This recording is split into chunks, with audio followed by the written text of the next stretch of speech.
Hey there. Before we begin, you should be in a position that is comfortable to you, and you can let us know in the comments where in the world you are and what is the current time for you. If you ever thought Twitter could get a little wild, wait until you hear about Ramses II and his ancient Egyptian PR team.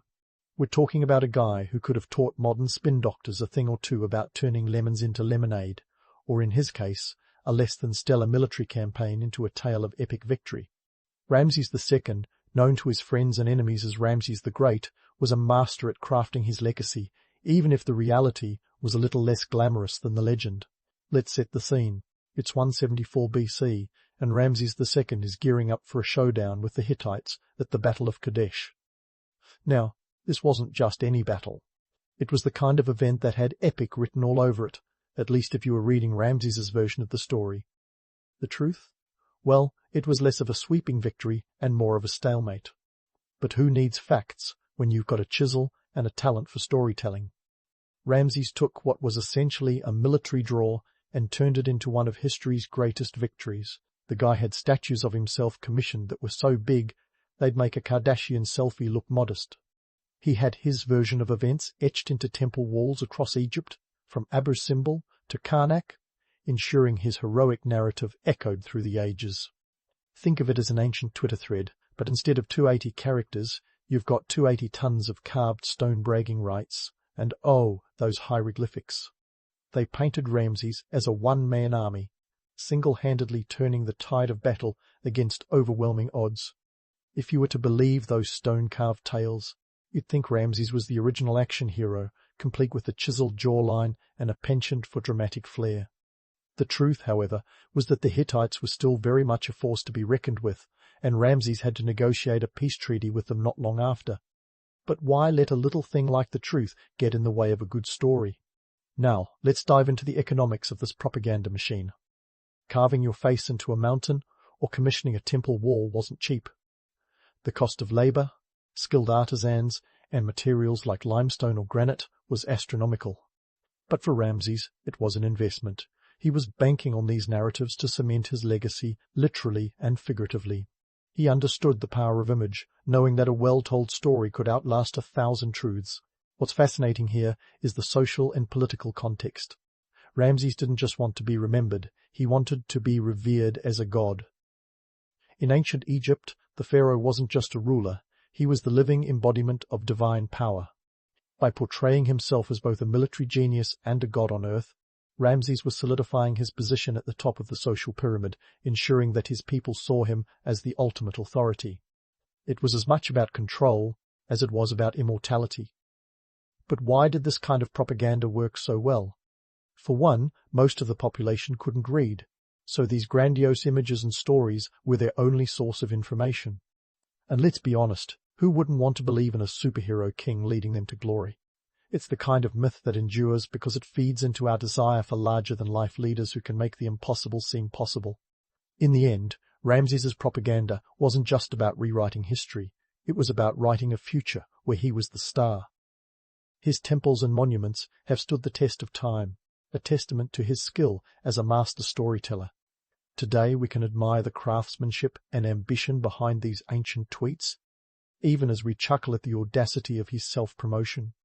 It's a classic case of history being written by the victors, or at least those who could carve the most impressive statues. So the next time you see a leader spinning a narrative, remember Ramses II. He set the bar high, literally etched in stone, proving that when it comes to legacy, sometimes style over substance is the real winning strategy. And speaking of rewriting the future, let's hop across the Mediterranean to the land where democracy, philosophical debates, and feta cheese all originated. Yep, we're heading to ancient Greece, where the Olympic Games were more than just a chance to show off those chiseled abs. They were a strategic PR maneuver that would make any modern marketing guru nod in appreciation. Forget about logos and slogans. Back in the day, it was all about the discus throw and the naked sprint. So, what was the real deal behind these iconic games? Picture this. City-states like Athens, Sparta, and Corinth were constantly vying for power and prestige. The Olympics, held every 4 years in Olympia, were the perfect platform to flex not just muscles, but cultural superiority. Winning an Olympic event wasn't just about personal glory. Oh no, it was a triumph for your entire city-state. A chance to claim the title of the most civilized, the most athletic, the most, well, everything. Let's break it down. You might think these games were all about sportsmanship and fair play, but they were more like an ancient political campaign trail. City-states would sponsor athletes, shower them with gifts, and even offer them free meals for life if they brought home the olive wreath. Imagine that. A lifetime supply of Athenian olives just for being the fastest guy in a foot race. In 416 BC, Alcibiades, an Athenian statesman, entered 7 chariots in a single Olympic chariot race, securing first, second, and fourth place. Talk about stacking the odds. This wasn't just about winning races, it was about projecting power and wealth. The economics behind these games were as complex as a Greek tragedy. Hosting the events was no small feat, requiring a significant financial outlay for facilities and festivities. The city of Elis, which controlled the sanctuary of Olympia, didn't just rely on divine favor to fund the games. They imposed taxes and levies on surrounding regions, ensuring the games were as much about economic clout as athletic prowess. But why did this matter so much? Because in a world where war was as common as a Spartan six-pack, having a reputation for excellence could deter enemies and attract allies. A victory at Olympia was like waving a big, olive branch-covered "Don't mess with us" sign. And it worked. The games were a non-violent arena where rivalries could be played out without the pesky business of bloodshed. It was a truce of sorts. During the games, an Olympic peace was declared, allowing athletes and spectators to travel safely to Olympia, free from the threat of war. Now, let's not forget the gods. In ancient Greece, no event was complete without a nod to the divine.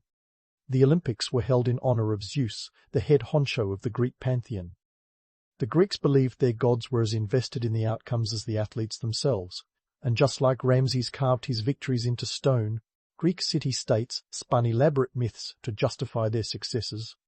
Victories were often attributed to divine favor, with gods allegedly taking sides. Zeus might help a javelin fly straighter, while Athena could lend wisdom to a strategic move. The Greeks were master storytellers, weaving tales that elevated their gods to PR agents extraordinaire. For instance, the legend of Heracles, or Hercules, if you prefer the Roman remix, was skillfully used to enhance civic pride. Heracles was said to have founded the Olympic Games after completing his 12 labors, a narrative that conveniently tied athletic excellence to divine heritage and, by extension, to the cities that claimed him as their own. It's like having a deity as your brand ambassador, a celestial Usain Bolt, if you will. But here's where the myth-busting comes in. Despite the romanticized image of the noble Olympians striving for glory, these games were rife with corruption and scandal. Bribery, cheating, and political maneuvering were as common as sand in a long jump pit. In 388 BC, an athlete named Eupelos of Thessaly was caught bribing competitors to throw their matches. He was fined, and a statue was erected in Olympia with the funds, serving as a permanent reminder that even the gods frowned upon such shenanigans. In the end, the Olympics were less about the spirit of friendly competition and more about a city-state's ability to project power, influence, and wealth. They were a sophisticated form of propaganda, using athletic prowess to bolster civic pride and political power. Just like Ramses II with his monumental statues, the Greeks understood that a well-crafted narrative could shape perceptions and, ultimately, history itself. So, next time you're watching the Olympics and marveling at the feats of human endurance, remember that these games have always been about more than just athletic skill. They're a testament to the enduring power of storytelling, a reminder that even in ancient times, it wasn't just about who ran the fastest or jumped the highest, it was about who could spin the most compelling tale. And as we wrap up our sojourn in ancient Greece, keep in mind that the world of propaganda is as old as civilization itself. From Ramses's stone-carved tweets to Greek city-states flexing their muscles on the Olympic stage, the quest for legacy and power has always been about more than meets the eye. Stay tuned as we continue to unravel the art of persuasion, ancient style. There's plenty more to explore, and trust me, you won't want to miss it. As we leave the dust and drama of ancient Greece behind, let's swap our togas for tunics and make a beeline for Rome. Picture ancient Rome as the ultimate power hub of the ancient world, where leaders didn't just conquer, they curated their own legends. And when it comes to spinning a tale for the ages, Julius Caesar was the undisputed maestro. His Commentari de Bello Gallico was less of a dry military report and more like Caesar's version of a New York Times bestseller, minus the paperback. Now, on the surface, Caesar's writings were supposed to be straightforward commentaries on his campaigns in Gaul. But let's be honest, they were more like a highlight reel crafted with the finesse of a Hollywood director. Imagine a blockbuster where the protagonist is always the smartest, the bravest, and, conveniently, always right. Caesar knew the power of narrative, and he wielded it like a gladius. The real genius of Caesar's commentaries lay in their accessibility. Written in clear, elegant Latin, they were designed to be easily understood by the Roman public. Think of them as the ancient equivalent of a viral TED Talk. He cast himself as the hero of every skirmish, the saviour of Rome, and the man who brought civilization to the barbaric Gauls. Never mind that this civilizing involved a fair amount of slaughter and subjugation. Details. Caesar's accounts are filled with tales of his strategic brilliance and the valour of his legions. But what about those ethical hiccups, like the massacre of the Helvetii or the enslavement of the Eburones? Well, those were glossed over quicker than you can say "et tu, brute." In Caesar's narrative, these were mere footnotes in the grand saga of Roman destiny. Let's talk numbers. At its height, Caesar's Gallic wars involved around 50,000 Roman soldiers. The campaign against Vercingetorix, that feisty Gallic chieftain, culminated in the Siege of Alesia in 52 BC. The siege was a masterpiece of military engineering, with Caesar's forces constructing a double ring of fortifications over 10 miles long. The cost? Astronomical, both in terms of resources and human lives. But in Caesar's writings, these were triumphs of Roman ingenuity and resolve. The reality was that the siege saw brutal conditions and staggering casualties on both sides. Economically, the spoils of war poured into Rome, enriching Caesar and his allies. The sale of enslaved Gauls alone was a financial boon, with estimates suggesting hundreds of thousands were sold into slavery, providing a hefty boost to the Roman economy. This influx of wealth helped Caesar pay off debts and curry favour with key political players back home. It's the kind of financial manoeuvring that would make a modern hedge fund manager envious. Politically, the commentary were a stroke of genius. They weren't just reports, they were campaign ads, positioning Caesar as the indispensable man of the hour. By painting himself as a protector of Rome's interests, he built a loyal following among the populace and the army. It was a masterclass in self-promotion, ensuring that when he crossed the Rubicon in 49 BC, he did so with both the sword and the pen firmly on his side. But why did this kind of propaganda work so well in Rome? For starters, literacy was spreading, and with it a hunger for news and stories of heroism. Caesar fed this appetite with tales that were as gripping as they were self-serving. He understood that a well-told story could shape public opinion and history itself. And here's the kicker. The commentari weren't just about preserving Caesar's legacy, they were about rewriting it. By controlling the narrative, Caesar ensured that future generations would see him as a hero of the Republic, not just another power-hungry dictator. His writings became a key text for Roman students, influencing perceptions of leadership and empire for centuries. Talk about a legacy play. In the end, Caesar's Commentari de Bello Gallico was more than just a military chronicle. It was a testament to the power of storytelling in shaping history and legacy. By crafting a narrative that elevated his conquests to mythic proportions, Caesar ensured that his name would echo through the ages. It's a reminder that in the game of history, sometimes the pen truly is mightier than the sword. But hold on to your laurel wreaths, because our journey through the annals of ancient propaganda is far from over. We've seen how Ramses carved his narrative in stone, and how the Greeks used athletic prowess to project power. Now, we've witnessed Caesar's literary genius in action. Yet, the art of persuasion, ancient style, has even more layers to explore. Stay tuned as we delve deeper into the machinations of history's greatest spin doctors, because trust me, the best is yet to come. Now, if you thought Caesar was the maestro of self-promotion, wait until you meet Darius the Great, the Persian king who took the art of spin to dizzying heights, quite literally. We're talking about a guy who carved his narrative into the side of a mountain. Yep, the Behistun inscription is the ancient world's version of a press release, except it's a 100-foot-tall cliffside spectacle. Imagine trying to get that past the zoning board today. Darius I, who ruled from 522 to 486 BC, was no stranger to the fine art of controlling the narrative. His empire stretched from modern-day Libya to Pakistan, a colossal patchwork of cultures, languages, and, naturally, potential rebels. So how do you keep such a sprawling empire in line? With roads, coins, and a mountainside memoir, of course. Darius wasn't just a king, he was a brand, and the Behistun inscription was his logo. Let's get into the nitty-gritty of this ancient billboard. This rock-face revelation is located in what is now western Iran. It stands at an impressive 100 feet high and 150 feet wide, like an ancient PowerPoint presentation etched into the earth itself.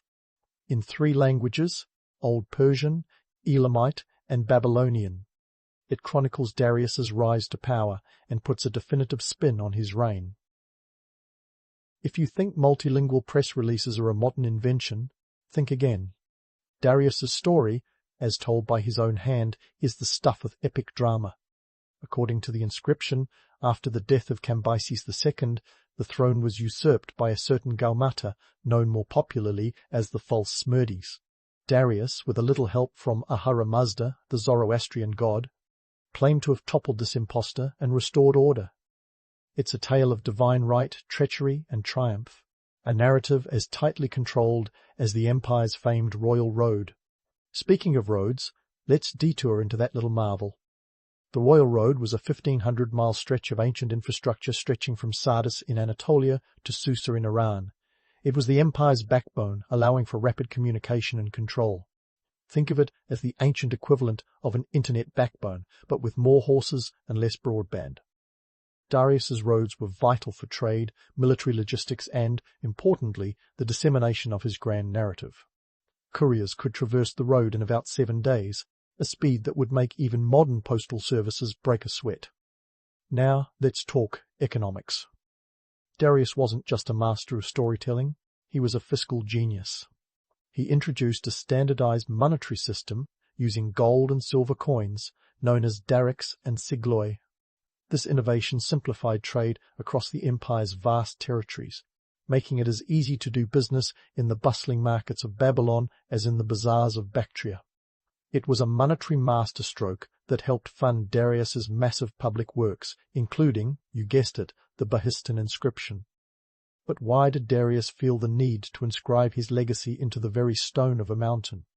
Because in the ancient world, where literacy was a luxury and stories were predominantly oral, an enduring physical testament was one way to ensure your version of events stood the test of time.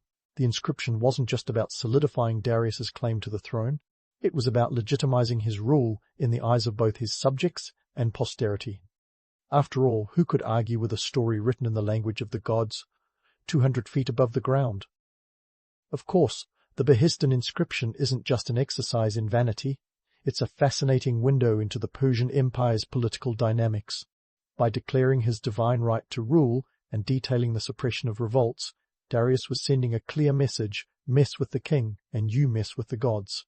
It was a classic example of blending religion with politics to maintain control, something rulers have been doing since time immemorial and continue to do to this day.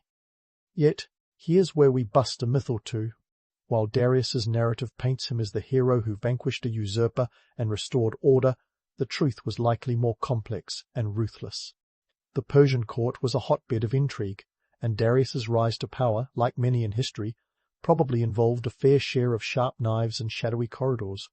The inscription conveniently omits the bloody politics and the fact that Darius was not even in the line of immediate succession. Instead, he was a distant relative who, through a coup and some strategic alliances, managed to seize the throne. It's the kind of spin that would make even the shadiest modern political operative nod in approval. So, what's the takeaway here? Darius's Behistun inscription is more than just an ancient Instagram post etched in rock. It's a testament to the power of narrative in shaping history and wielding control. By immortalizing his version of events, Darius ensured his story would outlive him, casting a long shadow over his empire. It's a reminder that while the medium may change from stone carvings to social media, the message remains a powerful tool of influence. As we leave the towering cliffs of Behistun, remember that the art of spin is as old as the hills, or in this case the mountains. From Ramses' statues to Darius' inscriptions, the quest to control the narrative has always been a part of leadership. And while the tools have evolved, the fundamental human desire to shape one's legacy remains unchanged. So, stay tuned as we continue our journey through the annals of ancient propaganda. We've got one more chapter in this saga, and trust me, it's going to be a real cliffhanger. And speaking of cliffhangers, let's leap from the Persian peaks to the ever-imposing Great Wall of China, though calling it a wall is like calling the Titanic a dinghy. This colossal feat of ancient engineering was part defense, part propaganda, and 100% Emperor Qin Shi Huang's grand vision.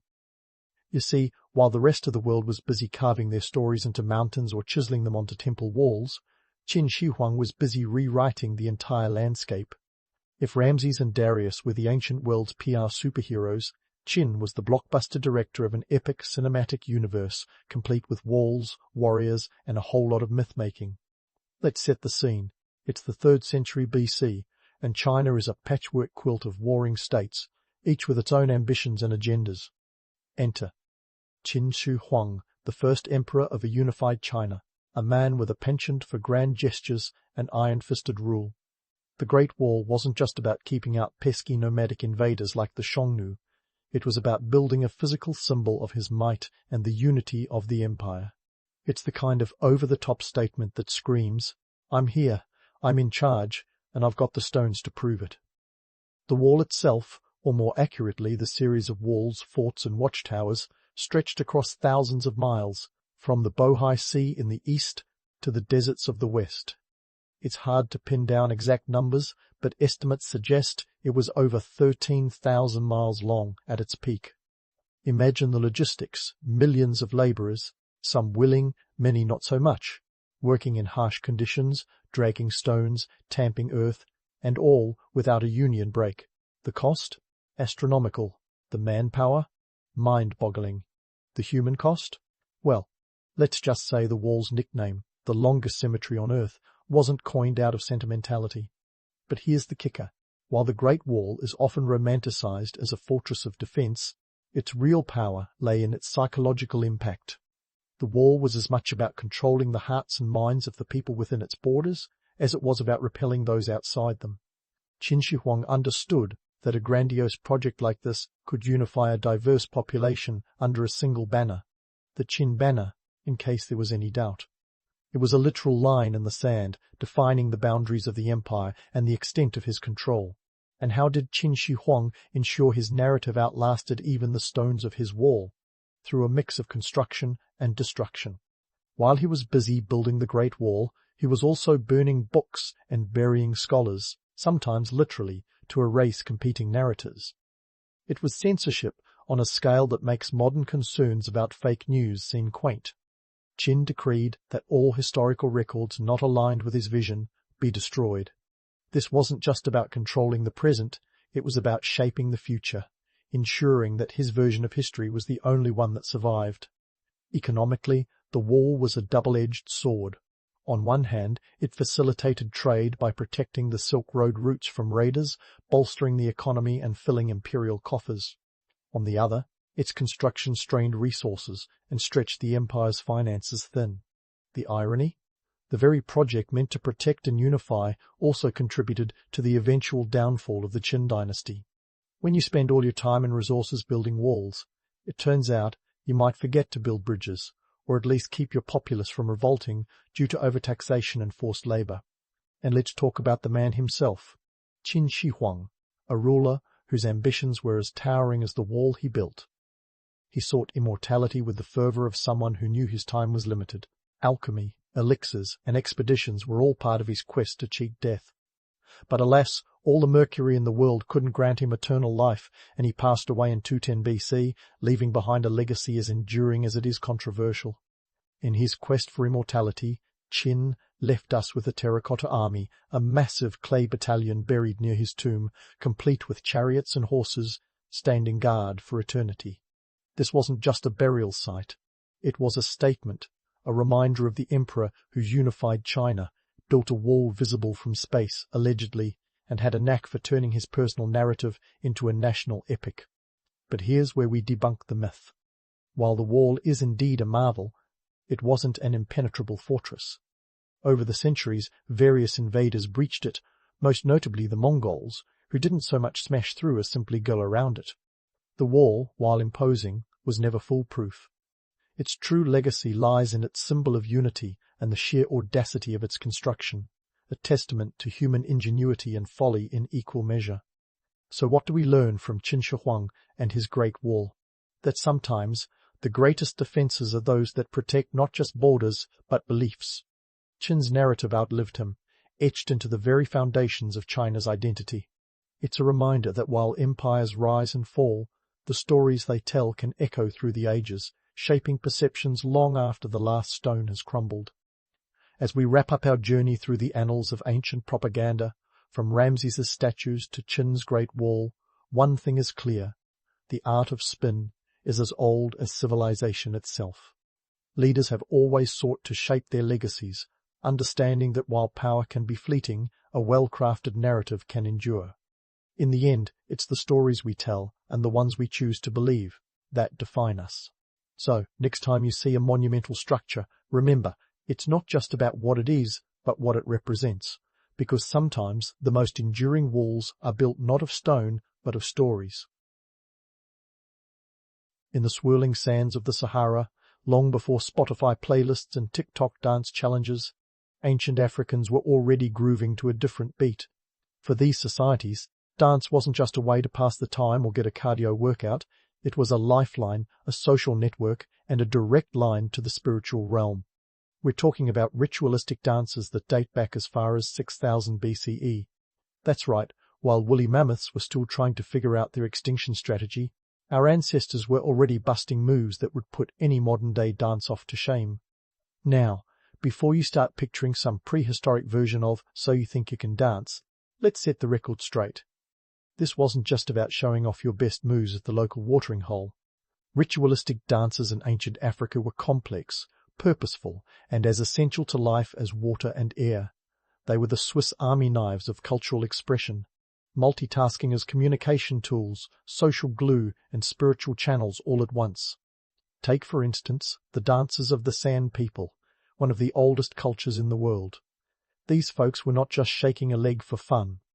Their trance dances, where participants danced for hours to the rhythm of clapping and chanting, were believed to harness spiritual energy to heal the sick and ensure a successful hunt. Talk about a dance with benefits. Imagine heading to your local Zumba class and coming home with a fresh antelope steak for dinner. These dance rituals were also a means of telling stories, epic tales of creation, heroic deeds, and even mundane everyday occurrences. In societies where the written word was as rare as a unicorn sighting, dance was the ultimate storytelling medium. The moves weren't just random. Each step, gesture, and rhythm was loaded with meaning. It was like a live-action Twitter feed, broadcasting messages across the community without a single hashtag in sight. And let's not forget the social aspect. These dances were the original social network, connecting communities and reinforcing social bonds. Whether it was a coming-of-age ceremony or a wedding celebration, dance was the cornerstone of social events. It was the glue that held communities together, fostering unity and continuity. And you thought your family reunion dance-offs were intense. But perhaps the most intriguing aspect of these dances was their spiritual significance. For many African societies, the line between the physical and spiritual worlds was more of a gentle blur. Dance was a way to communicate with the divine, to appeal to the gods for rain, fertility, or prosperity. It was a sacred act, a humble request for favor from the powers that be. In these dances, the earthly and the ethereal intertwined, creating a sacred space where humans and spirits could connect. Of course, all this doesn't mean that every dance was solemn and serious. There was plenty of room for joy and celebration too. The Yoruba people, for example, had dances that were as lively as they were intricate. Their dances were often accompanied by drums, which, by the way, are not just percussion instruments, but a whole language of their own. Each beat had a specific meaning, creating a symphony of communication that was as complex as it was beautiful. Now, you might be wondering, how do we know all this? Well, thanks to a combination of archaeological evidence, oral histories, and some rather detailed rock art, we have a pretty good idea of how these dances looked and felt. Sites like the Tassili Niger in Algeria, with its breathtaking rock paintings, offer a glimpse into this ancient world. These images depict dancers in elaborate costumes, moving in unison, their bodies captured in fluid motion, a snapshot of history that speaks volumes. So, while we may never know the exact steps or feel the precise rhythm of these ancient dances, their impact is undeniable. They were more than just a series of steps. They were a vital part of the cultural fabric, a testament to human creativity and resilience. And while we might have traded those ancient beats for modern tunes, the spirit of those dances lives on, echoing across the ages in every foot tap and hip sway. As we dive deeper into this rhythmic past, let's face it, these dances weren't just spiritual shindigs or social mixes. Nope, they were also a power play of epic proportions. Imagine a world where the sway of your hips could influence the sway of political alliances, where a well-timed pirouette might just settle a border dispute. Welcome to the ancient African dance floor, where the stakes were high and the politics were as intricate as a TikTok choreography. First off, let's talk wealth display.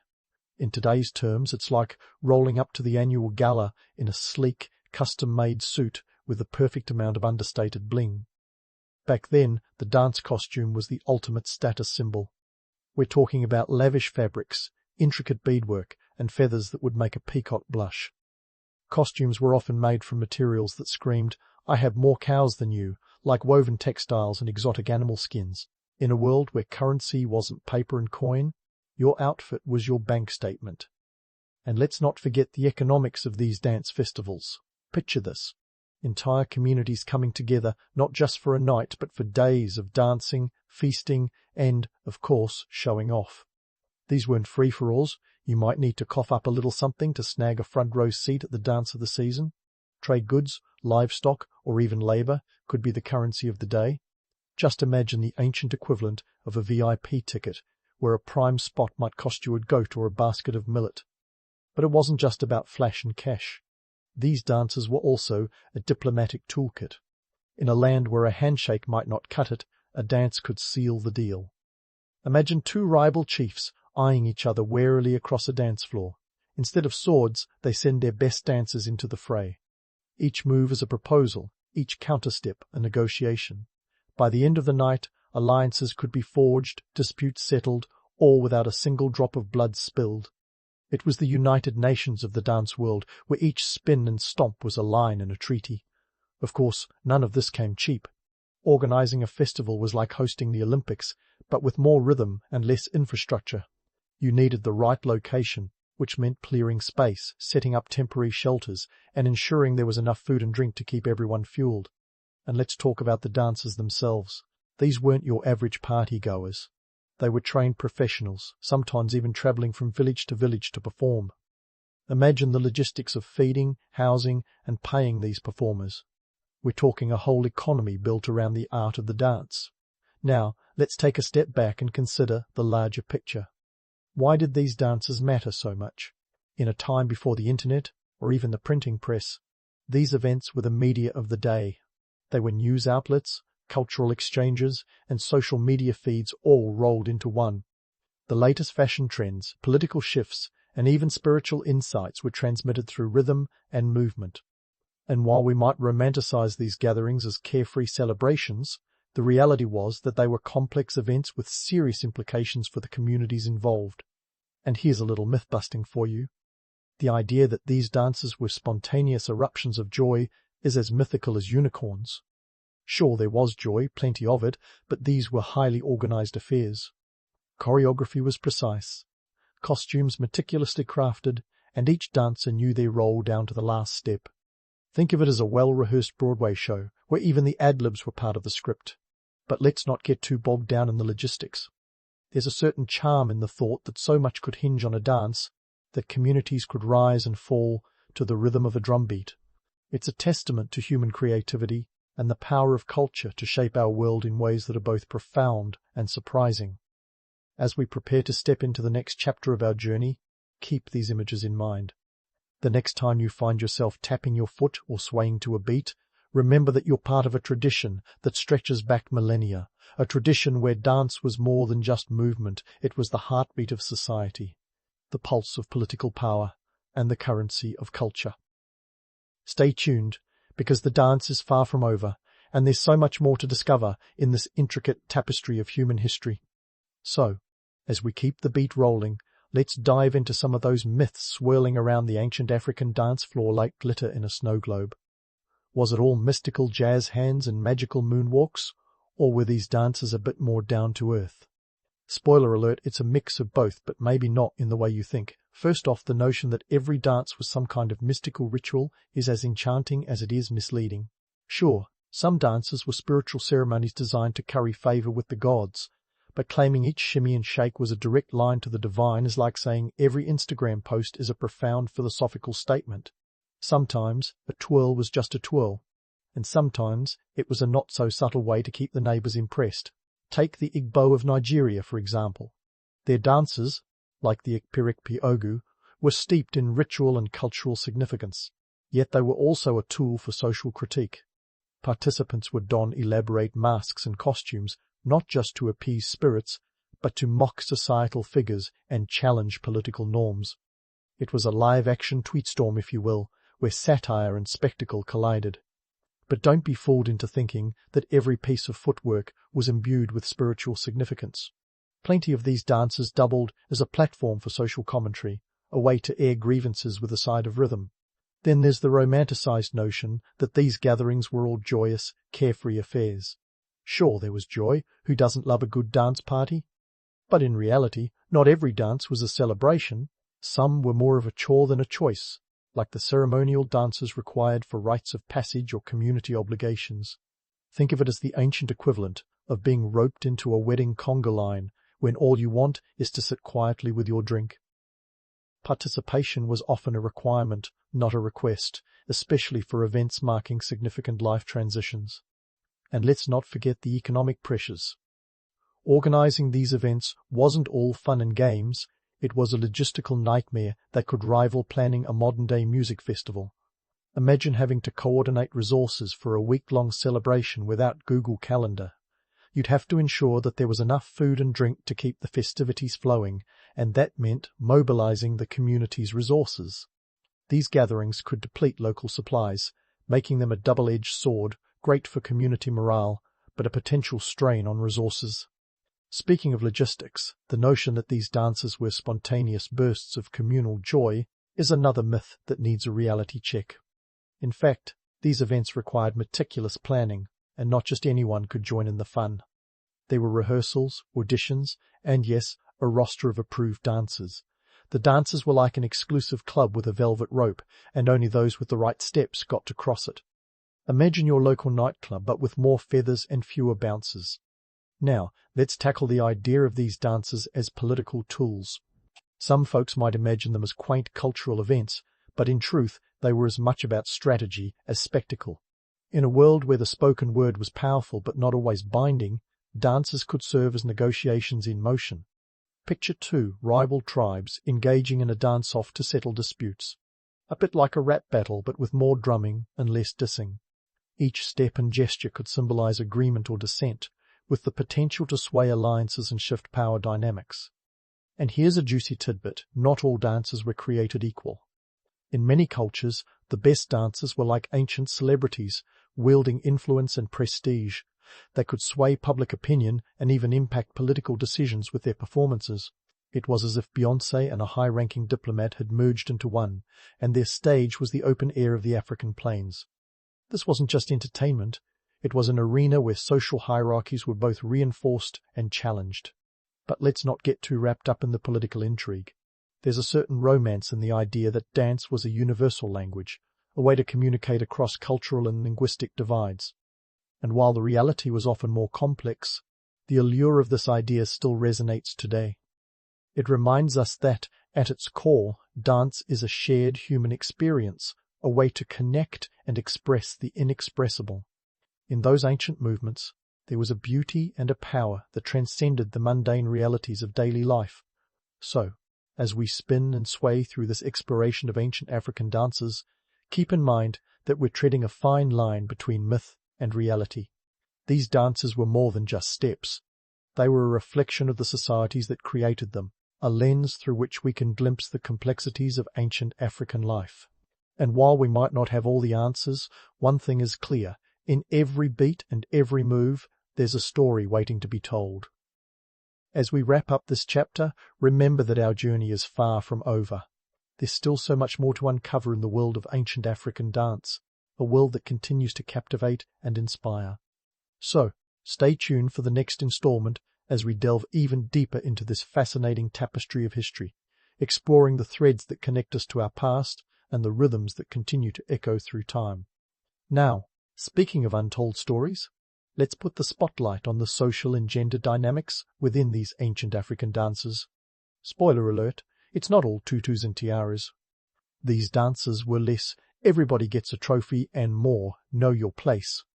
Hierarchical structures dictated who got to dance and who was left warming the bench, and it was as cutthroat as trying to get into an exclusive club on a Saturday night. First things first, let's talk about gender roles. If you thought the dance floor was a free-for-all, you're in for a rude awakening. In many African societies, the dance was a realm where men often took center stage, especially in public performances. They were the headliners, the rock stars of their day, drawing crowds with their athleticism and charisma. But before we start handing out medals, let's not forget the women. The unsung heroines, if you will, were often relegated to supporting roles, but don't mistake the background for insignificance. Women played crucial parts in these rituals, often the keepers of tradition, teaching the steps and songs that ensured cultural continuity. It was like being a ghostwriter for a #1 hit integral, yet frequently uncredited. Gender-dictated roles, and age was another factor that decided whether you were front and center or stuck in the chorus line. Young boys and girls were often initiated through dance, a rite of passage that signified their transition into adulthood. But it wasn't all tambourines and coming-of-age bliss. These dances demanded discipline and commitment, a kind of ancient boot camp where the rhythm was your drill sergeant. Elders, too, had their roles. Revered for their wisdom, they often performed dances that told of times long past, reminding the community of its roots and guiding the youth with each step and sway. Status and hierarchy were another layer to this cultural lasagna. Not everyone got to dance, and those who did were often selected based on social standing. In many tribes, the elite got the spotlight, their elaborate costumes a visual cue of their status. Picture a red carpet event where your outfit screamed, "I'm important," and everyone else was just there to applaud. But here's where the plot thickens. Sometimes those in lower social strata found ways to shine. Think of it like an underdog story with a twist. Those not born into privilege could earn prestige through skill and dedication. In some cultures, exceptional dancers gained respect and influence, proving that talent could sometimes outrank birthright. Now, onto the economic context, because nothing says dance party like a detailed budget analysis. Putting on a show wasn't cheap, and the cost of costumes alone could rival a modern-day fashion week. Beads, feathers, and animal skins were the haute couture of the day, each piece handcrafted and often expensive. The community pooled resources for these events, a collective investment in cultural heritage. But it wasn't just about the glitz and glamour. These gatherings were economic engines, stimulating trade and interaction among different groups. Everything from food to musical instruments was sourced, creating a mini-economy that thrived on rhythm and movement. And let's debunk another myth while we're at it, the idea that these dances were spontaneous celebrations of life. In reality, they were organized chaos. Participation wasn't just about knowing the steps, it was about fitting into a larger narrative. You couldn't just jump in and start doing the cha-cha. Each dancer had a designated role, often rehearsed over weeks or even months. These dances were akin to a well-oiled machine, each cog working in harmony to create a seamless performance. So, why did all this matter? Because these dances were more than just entertainment. They were a microcosm of society, reflecting its values and norms. They offered a stage where power dynamics played out in real time, a space where cultural identity was both displayed and reinforced. In a world where few could read or write, dance was a universal language, a means of preserving history and shaping the future. Each performance was a story told in motion, a testament to the resilience and creativity of the human spirit. As we continue to uncover the layers of these ancient dances, it's clear that they were complex, multifaceted events. They weren't just about who could shimmy the hardest or leap the highest. They were about community, identity, and survival. So, next time you find yourself tapping your foot to a catchy tune, remember that you're participating in a tradition as old as civilization itself. A tradition where every beat, every move, tells a story that transcends time and space. But hold on to your dance shoes, because we're not done yet. There's more to explore in this rhythmic journey through history. Stay tuned as we continue to unravel the mysteries of ancient African dances, diving deeper into the stories left untold and the rhythms that still echo through the corridors of time. And speaking of unraveling mysteries, let's fast forward to how these ancient African dances have not only survived but thrived, morphing into the vibrant expressions we see today. You know, like that old piece of furniture you inherited from your grandma that somehow looks better as a centerpiece in your ultra-modern living room. These dances have made a similar journey, preserved, adapted, and sometimes even commercialized, but always reflecting the dynamism of African culture. Take a quick detour to Senegal, where the Saba dance keeps the rhythm alive. Originally a social dance, it's now a staple at weddings and celebrations. The Saba drum, with its staccato beats, guides dancers through a series of leaps and spins that would make even a seasoned gymnast pause for breath. But here's the kicker. This dance, once a local affair, has gone global. Thanks to Senegalese artists like Youssou N'Dour, Saba has found its way into international music festivals, a testament to its enduring appeal. It's like seeing your hometown band make it big. Suddenly, everyone's dancing to your tune. Then there's the mesmerizing gumboot dance of South Africa, born out of the oppressive conditions of the gold mines.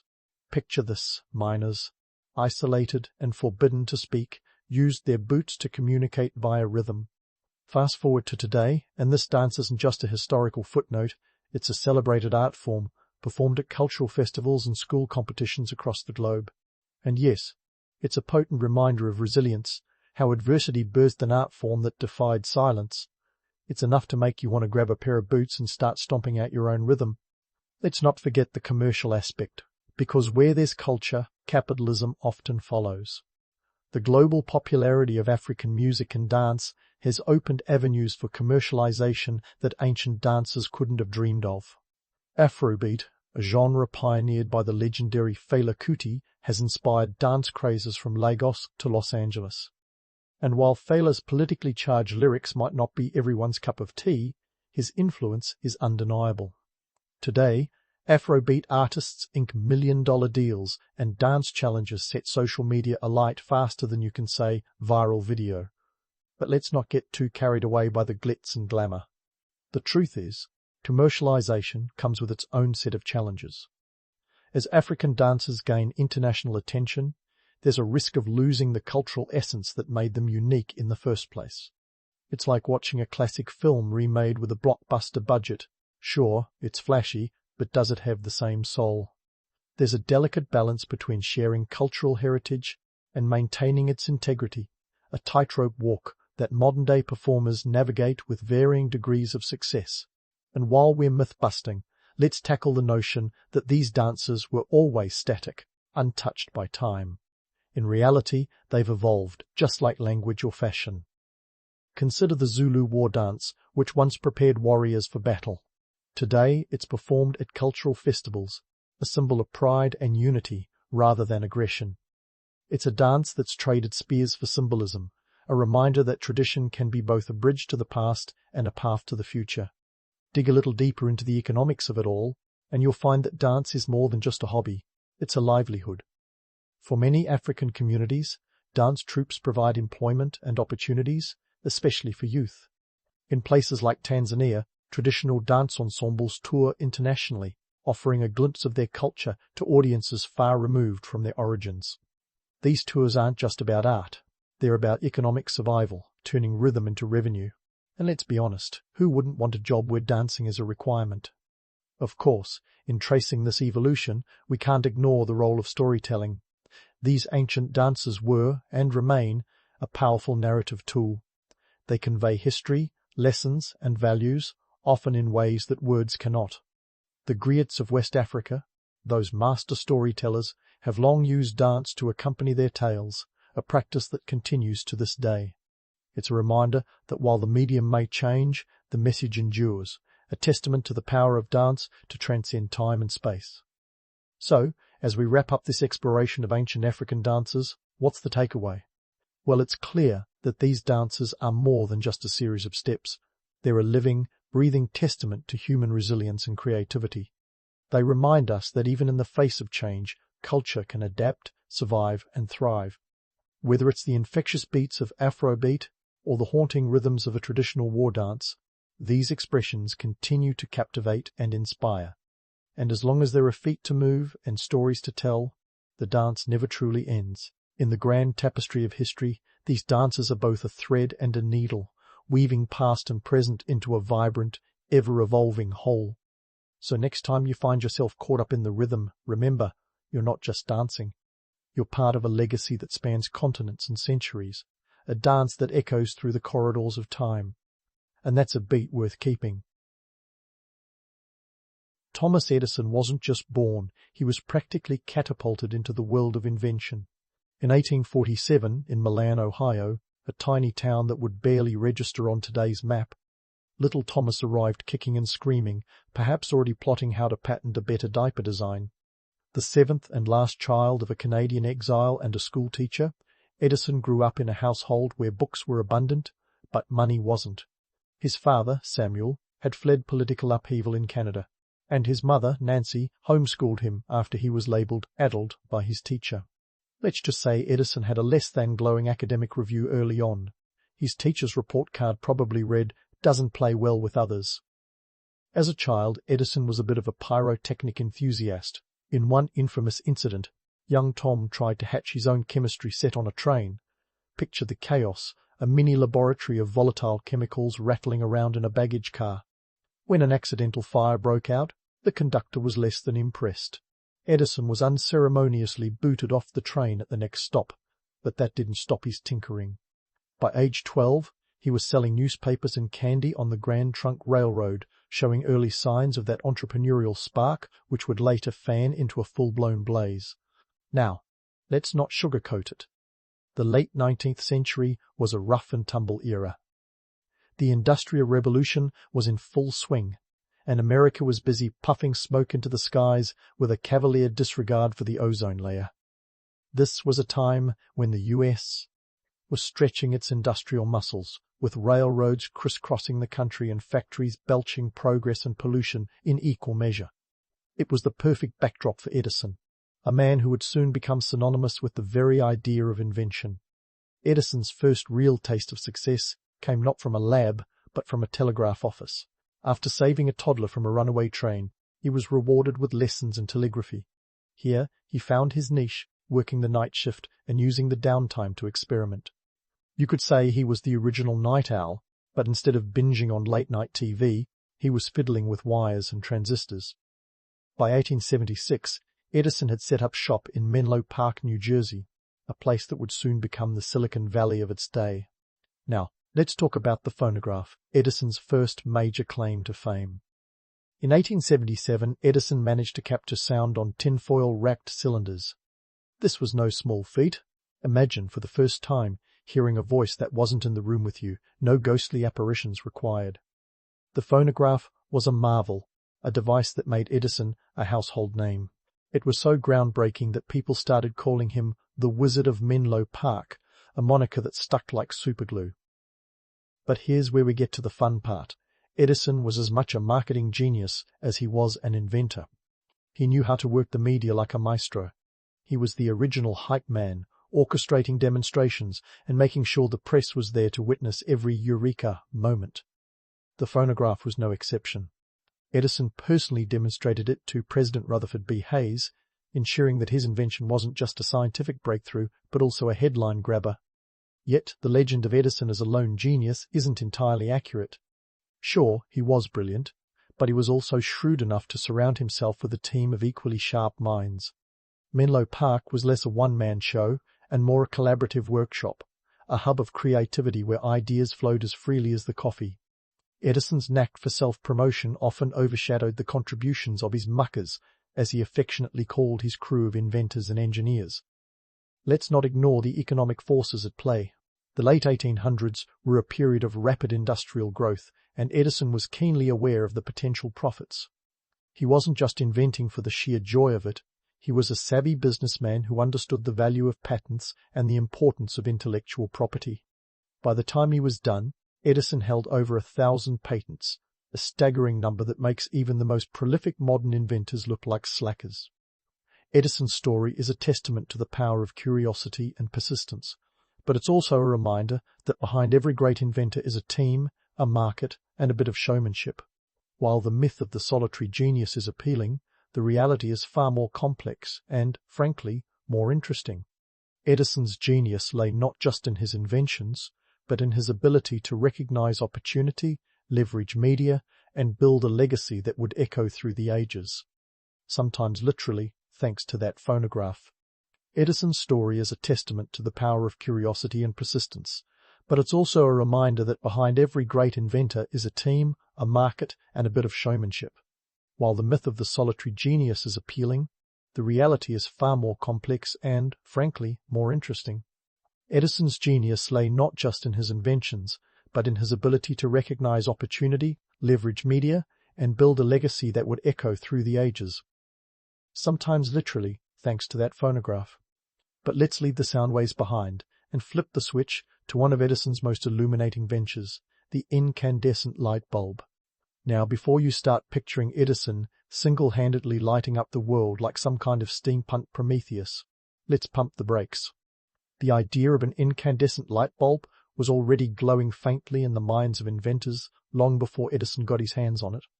In fact, over 20 inventors had tinkered with the concept before Edison decided to throw his hat, or rather, his filament, into the ring. So, what made Edison's bulb different? Well, it wasn't just about making light, but making it practical. Edison's real stroke of genius was creating a vacuum within the glass bulb that could sustain light long enough to outshine the competition. By October 1879, Edison and his team had conjured up a bulb that could burn for 13.5 hours. It wasn't eternal sunshine, but in an era lit by gas lamps and candles, it was revolutionary. By the time the calendar flipped to New Year's Eve 1879, Edison's Menlo Park was aglow with 3,000 visitors marveling at his electric wonderland. Now, here's the kicker. The light bulb was just the beginning of Edison's vision. He wasn't content with a few glowing orbs. He wanted to electrify entire cities. Cue the dawn of the Edison Electric Light Company in 1880.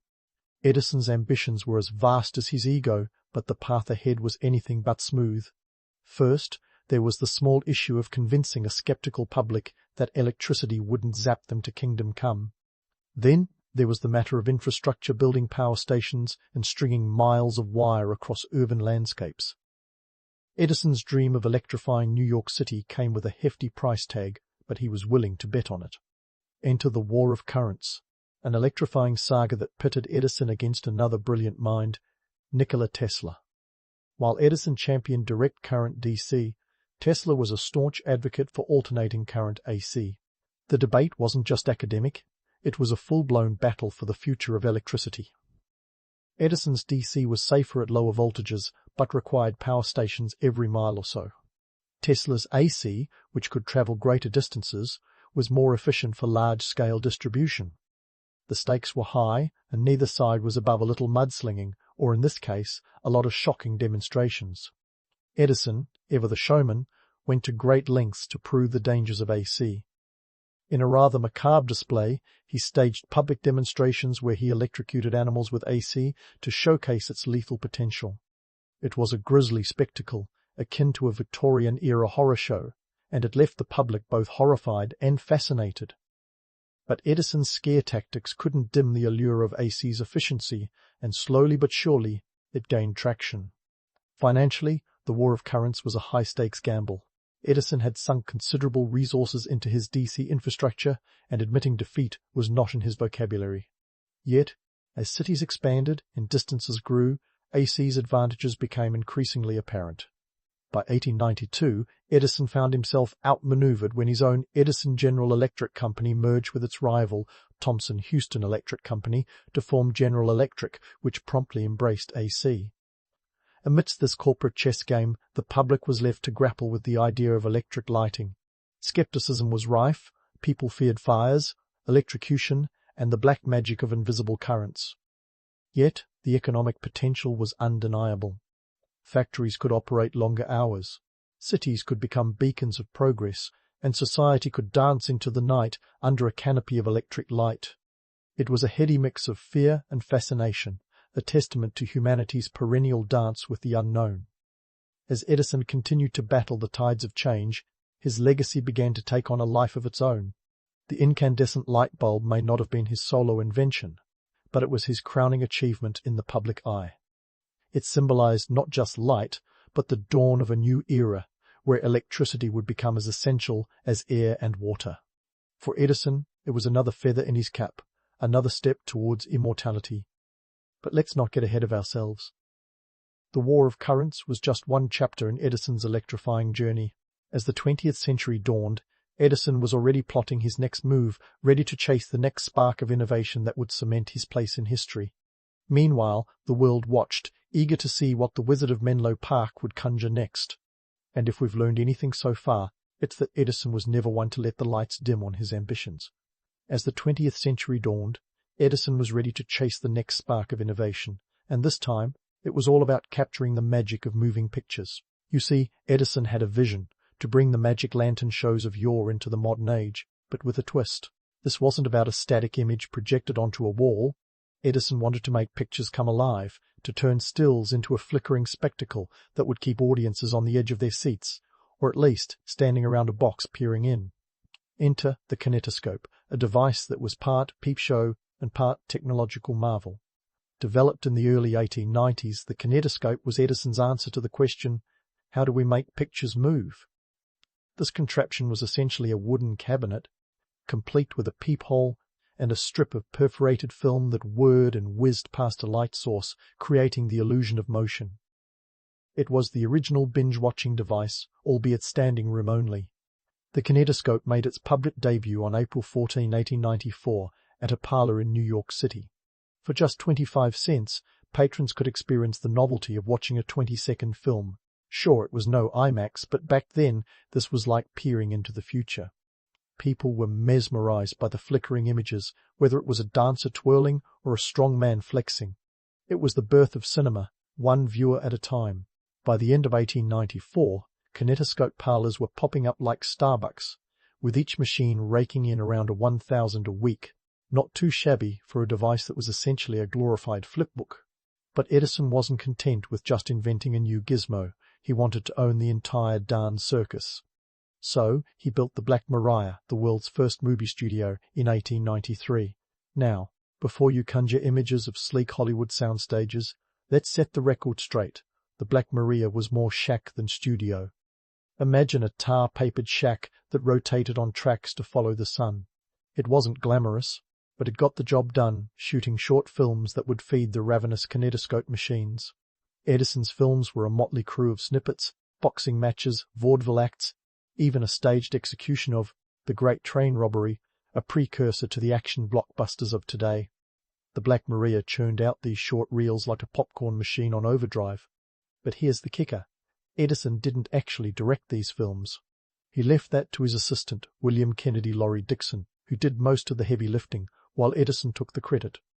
Classic Edison, right? Now, let's talk business. Edison's approach to his inventions was part genius, part ruthless businessman. He wasn't just about creating, he was about owning. And when it came to motion pictures, his strategy was as cutthroat as a pirate's. He patented everything he could, the kinetoscope, the camera, the film itself. For Edison, patents were like gold, and he guarded them with the fervor of a dragon sitting atop a hoard. Cue the legal battles. As the popularity of moving pictures surged, competitors began to crop up, eager to cash in on this new entertainment craze. But Edison wasn't about to let anyone ride his cinematic coattails. He unleashed a barrage of lawsuits, effectively trying to sue every Tom, Dick and Harry who dared to use his technology without permission. It was a legal maelstrom that pitted Edison against a slew of up-and-coming filmmakers, each hoping to claim a slice of the celluloid pie. In 1908, Edison took his fight to the next level by forming the Motion Picture Patents Company, a conglomerate that included major players like Biograph and Vitagraph. Dubbed the Edison Trust, this alliance controlled film distribution and production, squeezing out independent filmmakers with an iron grip. It was a textbook move of monopolistic might, and for a while it worked. The trust dictated who could make films and who could show them, essentially running the movie business with an iron fist. But here's where the plot thickens. Edison's attempts to monopolize the film industry didn't sit well with everyone, particularly a scrappy group of filmmakers who weren't keen on playing by his rules. They packed their bags and headed west to a little place called Hollywood, California. A move that would eventually turn the sleepy town into the movie capital of the world. By fleeing Edison's legal reach, these independents laid the groundwork for an industry that would become synonymous with glitz, glamour, and a little bit of razzle-dazzle. Edison's reign over the film industry was short-lived. By 1915, the U.S. government had caught wind of the trust's monopolistic practices and filed an antitrust lawsuit. The court ruled against the trust, effectively dismantling Edison's cinematic empire. It was a bitter pill for Edison to swallow, but it was a victory for the burgeoning film industry, one that would soon blossom into the Hollywood we know today. Despite the legal wrangling and the eventual collapse of his film monopoly, Edison's contributions to the birth of cinema were undeniable. His inventions laid the technological foundation for an industry that would captivate audiences worldwide. From the kinetoscope to the Black Maria, Edison was instrumental in turning moving pictures into a cultural phenomenon. He may not have been the father of Hollywood, but he certainly was its grumpy uncle, the one who kicked and screamed at every family gathering, but was still invited back for the next one. So, as the curtain falls on this chapter of Edison's story, it's clear that his legacy was as complex as his inventions. He was a pioneer, a businessman, a showman, and, yes, a bit of a tyrant. His work on motion pictures was a testament to his relentless pursuit of innovation, a pursuit that would shape the entertainment landscape for generations to come. And yet, for all his patents and lawsuits, Edison was just another player in the grand theatre of history, a man whose bright ideas cast long shadows. But don't worry, the show isn't over yet. There's still more Edison magic to unravel as we continue on this electrifying journey through his life. As the curtain rises on Edison's next act, we swap the glitz of Hollywood for the grit of industry, stepping into the world of mining and cement, a far cry from the glamour of the silver screen. But hey, the man never met a challenge he didn't like, even if it didn't come with a red carpet. Let's dig into Edison's mining ventures, where our protagonist aimed to revolutionize iron ore processing. In the late 19th century, Edison set his sights on the eastern United States, where he believed untapped deposits of low-grade ore were just waiting to be transformed into pure profit.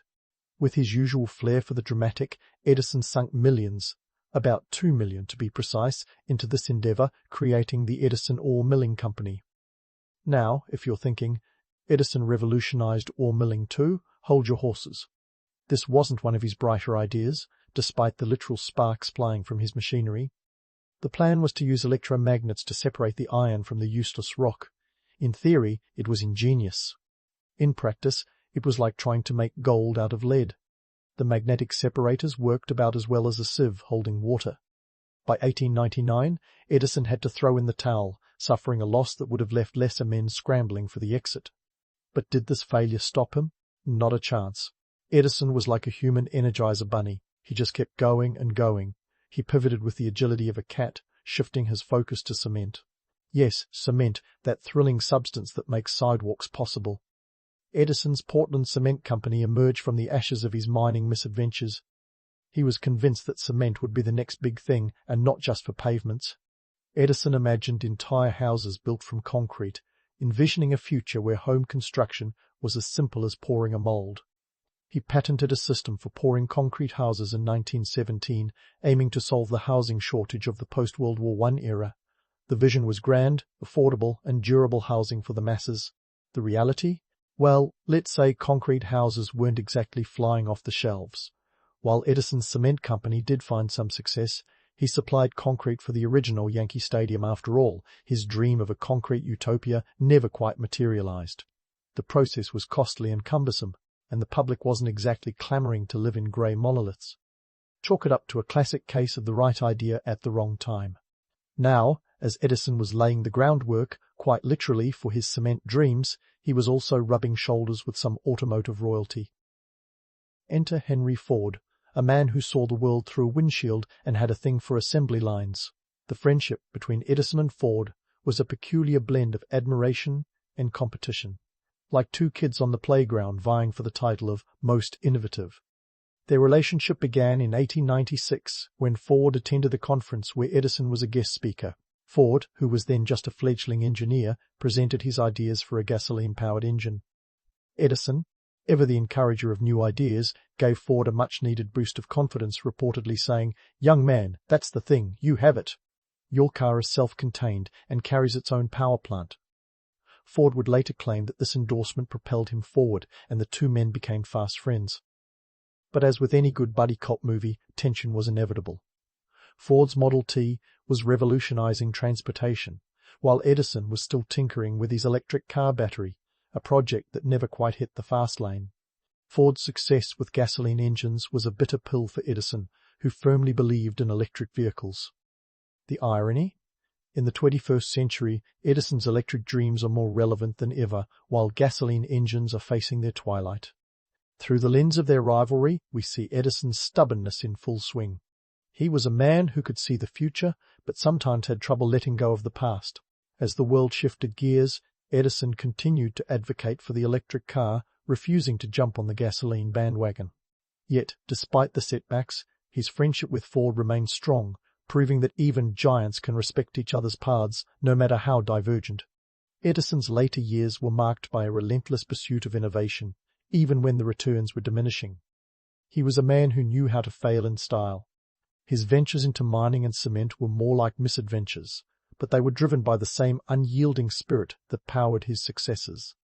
Each failure was a lesson, a stepping stone to the next great idea, or, at least, the next gamble. As the 1920s roared in, Edison found himself navigating a rapidly changing technological landscape. Radio was the new frontier, and while Edison had dabbled in sound, he didn't quite catch this particular wave. His phonograph had been revolutionary, but the radio was reshaping how people consumed media, and Edison, perhaps for the first time, was playing catch-up.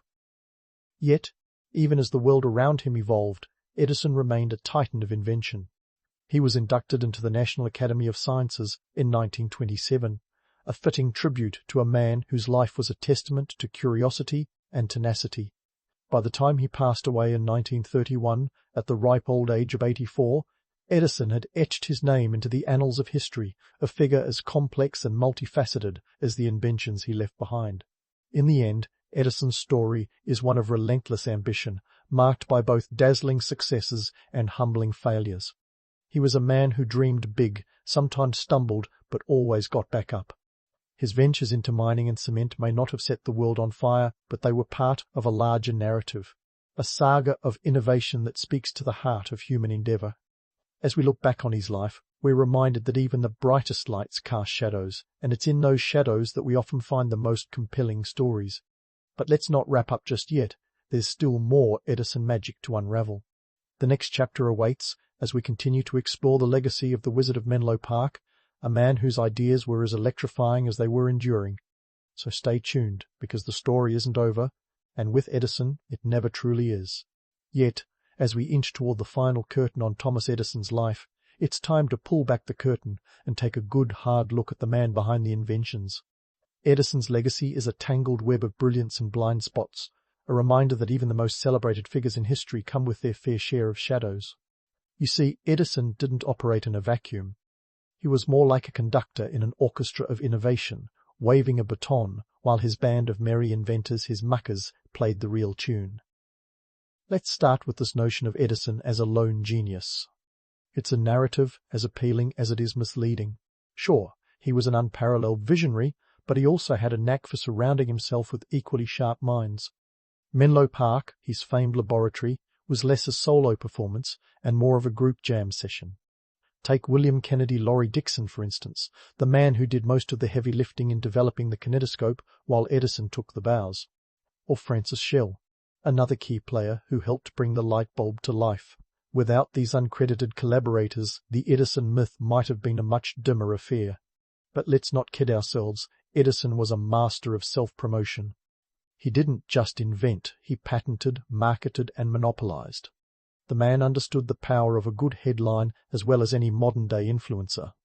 Over his lifetime, Edison accumulated a jaw-dropping 1,903 patents. That's right, 1,093. But here's the rub. Not every patent was a stroke of genius, and not every invention was a solo endeavor. Edison's brilliance lay in his ability to spot potential and then build a business empire around it. Now, what about the human cost of Edison's tireless pursuit of progress? There's no denying that his inventions reshaped the modern world, lighting up cities, powering industries, and laying the groundwork for the entertainment juggernaut that is Hollywood. Yet, for all the bright lights and moving pictures, there was a darker side. Edison's relentless drive often came at the expense of those around him. His muckers worked grueling hours, often with little recognition or financial reward. The labour conditions at Menlo Park and later at the West Orange Lab were intense, to say the least. Edison was known for pushing his team to the brink, expecting them to match his own indefatigable pace. Consider the economic context. The late 19th and early 20th centuries were a time of rapid industrial expansion, where the line between innovation and exploitation was as thin as a filament. Edison's quest for patents was not just about securing his legacy. It was a strategic move in the cutthroat world of big business. He understood that controlling the flow of technology was as important as creating it. In this sense, Edison was as much a titan of industry as he was an inventor, navigating a landscape filled with rivals, eager to catch the next big wave. Yet, for all his flaws, Edison's contributions to modern society are undeniable. His work laid the foundation for much of what we take for granted today: electric lighting, recorded sound, and motion pictures. These innovations didn't just change how we lived, they changed how we thought about the future. Edison helped usher in an era where technology became synonymous with progress, where the hum of a dynamo was the soundtrack to a new world order. But let's not romanticize this too much. Edison's story is also a cautionary tale about the perils of hero worship. In our eagerness to crown him the Wizard of Menlo Park, we've often overlooked the contributions of those who worked tirelessly by his side, whose names were lost in the Edison-generated glare. The legend of Edison as a solitary genius is appealing, but it diminishes the complexity of innovation, a process that is messy, collaborative, and fraught with failure. So, what does it mean to be a pioneer in technology?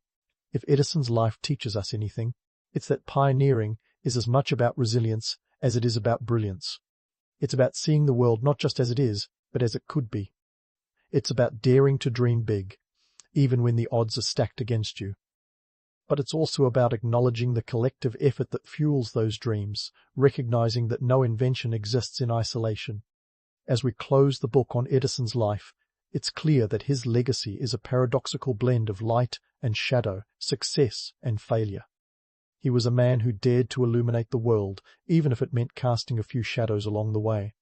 And as we look to the future, we might do well to remember that the true legacy of a pioneer isn't just the inventions they leave behind, but the inspiration they provide for others to pick up the torch and carry it forward. In the end, Edison was a man who refused to let the lights dim on his ambitions, even when the world around him was changing faster than he could keep up. His life was a testament to the power of imagination, the drive of industry, and the complex dance between innovation and exploitation. As we move forward into an uncertain future, perhaps the greatest lesson we can learn from Edison is that the pursuit of progress is a journey best traveled together, with a nod to the past and a hopeful eye on the horizon. If history were a stage, the Aztecs would be that rock band known for smashing guitars and extravagantly setting the stage on fire. Only their guitars were obsidian-bladed swords, and the stage was a sprawling empire of around 80,000 square miles.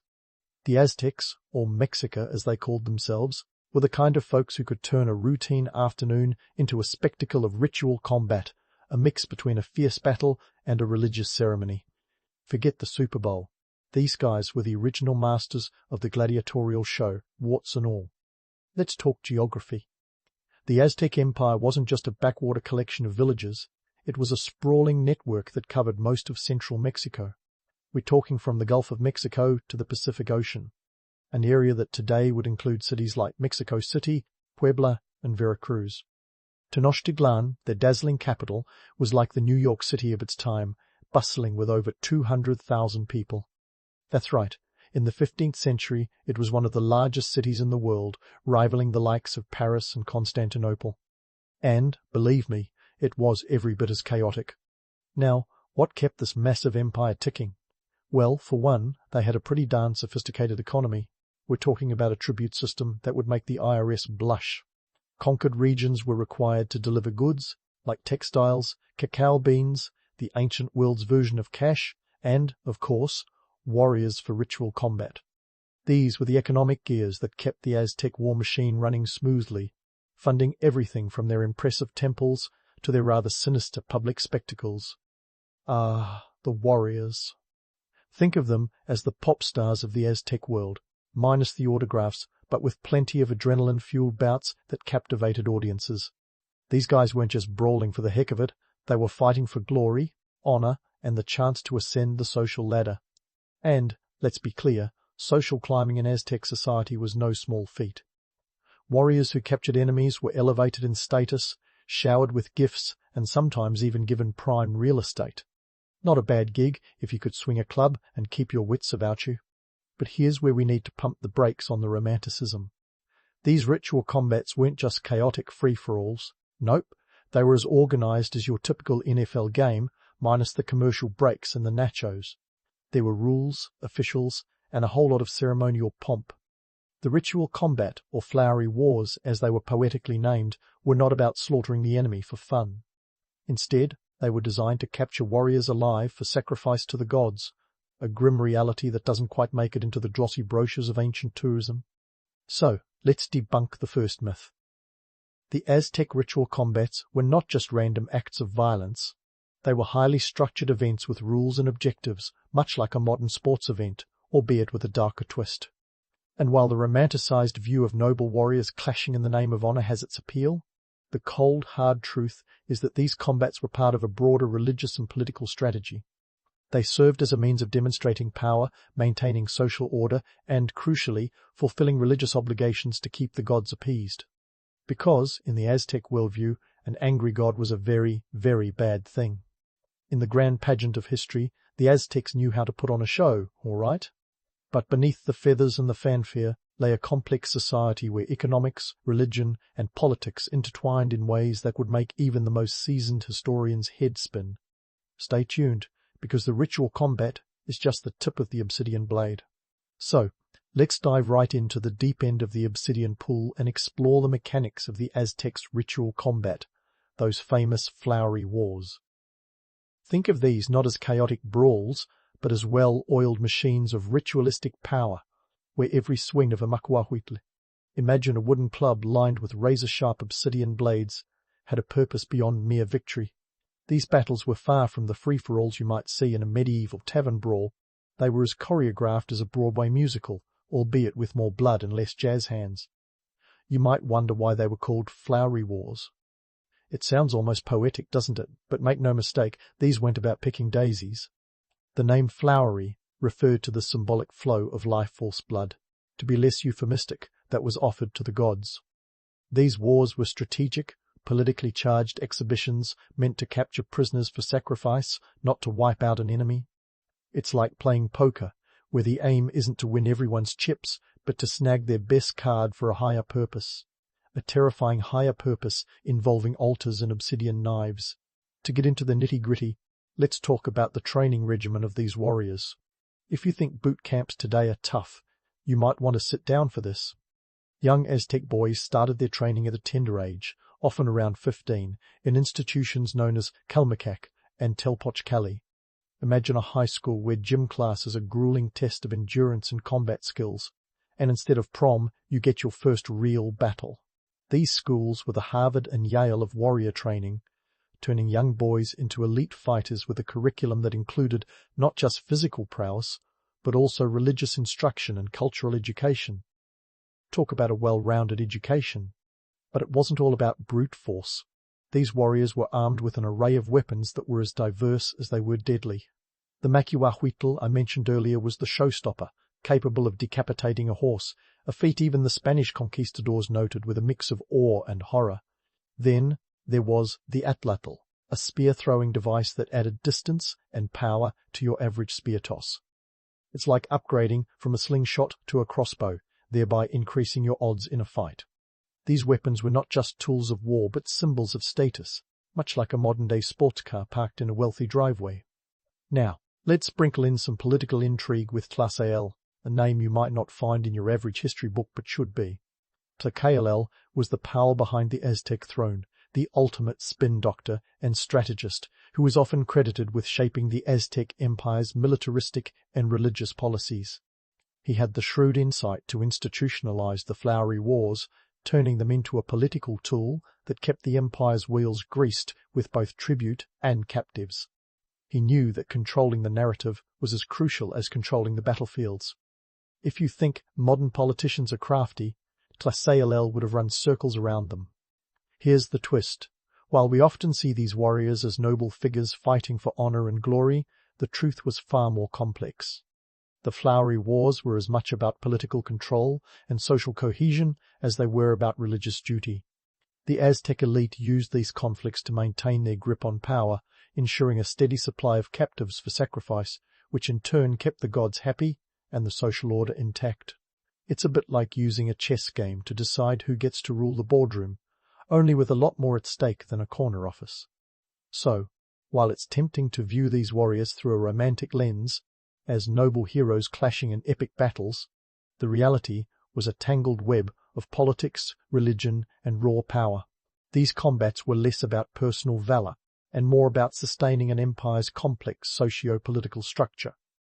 The warriors were chess pieces in a grand game played by the elite, their fates tied to the whims of gods and rulers alike. And there you have it, a glimpse into the intricate dance of ritual combat, where every move was calculated, every weapon was a statement, and every warrior was a crucial part of a larger tapestry woven by the Aztec elite. But don't hang up your obsidian-bladed curiosity yet, because there's more to uncover about this fascinating society and its warriors who walked the line between myth and reality. So, buckle up as we take a closer look at the economic machinery humming beneath the Aztec warrior's feathered headdress. It's time to lift the curtain on the financial spectacle that was the flowery wars, because, as it turns out, battles don't pay for themselves. Let's start with the price tag of turning a young Aztec boy into a certified warrior. If you think designer sneakers are a splurge, consider the cost of outfitting an Aztec combatant.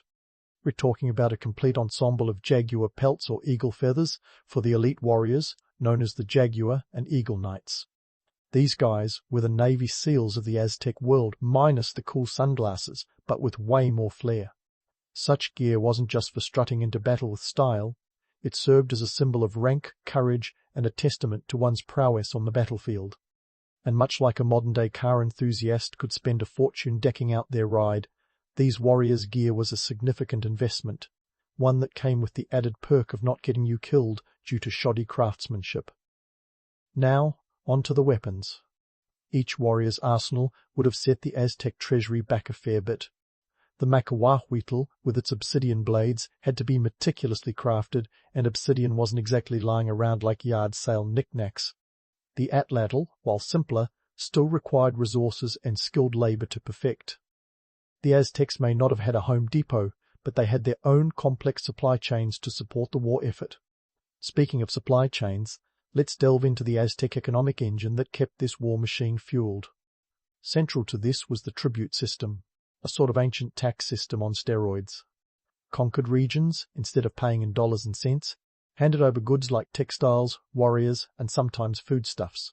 Think of it as a barter system on a grandiose scale, where the currency was everything from feathers to cacao beans, the latter being so valued that they were used as a form of money. It's not hard to imagine a scene where a warrior is paid in cacao beans, perhaps dreaming of a hot chocolate while gearing up for the next battle. But let's not get too lost in the romantic notion of warriors sipping cocoa. The Aztec economy wasn't just about hoarding beans and feathers. It was a sophisticated network that relied heavily on agriculture and trade. corn, beans and squash were the staples that quite literally grew the empire. The chinampas, or floating gardens, were engineering marvels that turned swampy lake beds into fertile farmland. Picture a verdant Venice, minus the gondolas and plus a whole lot more corn. These agricultural innovations were critical in feeding a population that rivaled some of the largest cities in Europe at the time. And without these food sources, the Aztec war machine would have sputtered to a halt faster than a chariot with a broken wheel. Trade, too, played a pivotal role. The Aztecs were savvy traders, dealing in everything from obsidian and jade to exotic feathers and precious metals. Their markets were bustling hubs of commerce, where one could find goods from distant lands brought in by merchants who were as much explorers as they were businessmen. This trade network was the lifeblood of the empire, ensuring that even as they focused on expansion through conquest, they maintained the economic stability necessary to support their vast population and its ambitions. However, let's not kid ourselves into thinking that every Aztec citizen was living it up like a Wall Street tycoon. The reality for most was far from glamorous. While the elite might have been able to don the finest feathers and enjoy the spoils of war, the average farmer or craftsman toiled away to support this grand enterprise. It's a classic tale of the haves and the have-nots, with the labor of the many fueling the ambitions of the few. But, in a society where the gods demanded constant appeasement, the stakes were existentially high. Sacrifices had to be made, in both the literal and metaphorical sense. Now, let's talk numbers for a moment. The tribute system was no small operation. It's estimated that the Aztec Empire collected tribute from over 370 city-states. These tributes could include anything from 7,000 tons of maize to thousands of cotton cloaks each year. Imagine the logistical challenge of keeping track of all that, especially without a spreadsheet in sight. This wasn't just about keeping the empire supplied, it was also a method of control, a way to ensure that subjugated regions remained tied to the Aztec core, both economically and politically. And what about the warriors themselves? For all their grandeur and glory, their day-to-day lives were a far cry from the heroic tales that might be spun in their honor. When not embroiled in combat, many were involved in agricultural work, construction projects, or even law enforcement. They were the empire's Swiss army knife, ready to be deployed wherever the emperor's whims dictated. And, despite their status, they were still beholden to the same economic forces that governed the rest of society. So, while it's tempting to imagine Aztec warriors as singularly focused on glory and conquest, the reality was much more nuanced. They were cogs in a vast, intricate machine, one that required a delicate balance of economics, politics, and religion to function. Their fighting might have been legendary, but the backdrop was a complex tapestry of tribute, trade, and agriculture, woven together to support an empire that thrived on the edge of a blade. As we journey deeper into the world of the Aztecs, remember that for every feathered headdress and obsidian blade there was a price to be paid, a societal cost that underpinned the spectacle of power and prestige. The warriors may have been the face of the empire, but it was the economic engine beneath them that kept the whole show running. And this is just the beginning. We've only scratched the surface of what it took to sustain such a formidable civilization, so stay tuned as we continue to unravel the complexities of the Aztec world. Now, let's dive into the Aztec political strategy, a Game of Thrones so intricate that even Machiavelli would tip his hat.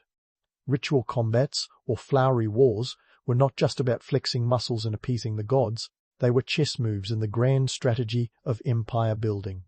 Picture the Aztec leaders as master puppeteers, pulling the strings of alliances and rivalries to consolidate power over a patchwork of city-states that could make a modern-day United Nations look like a small-town council meeting.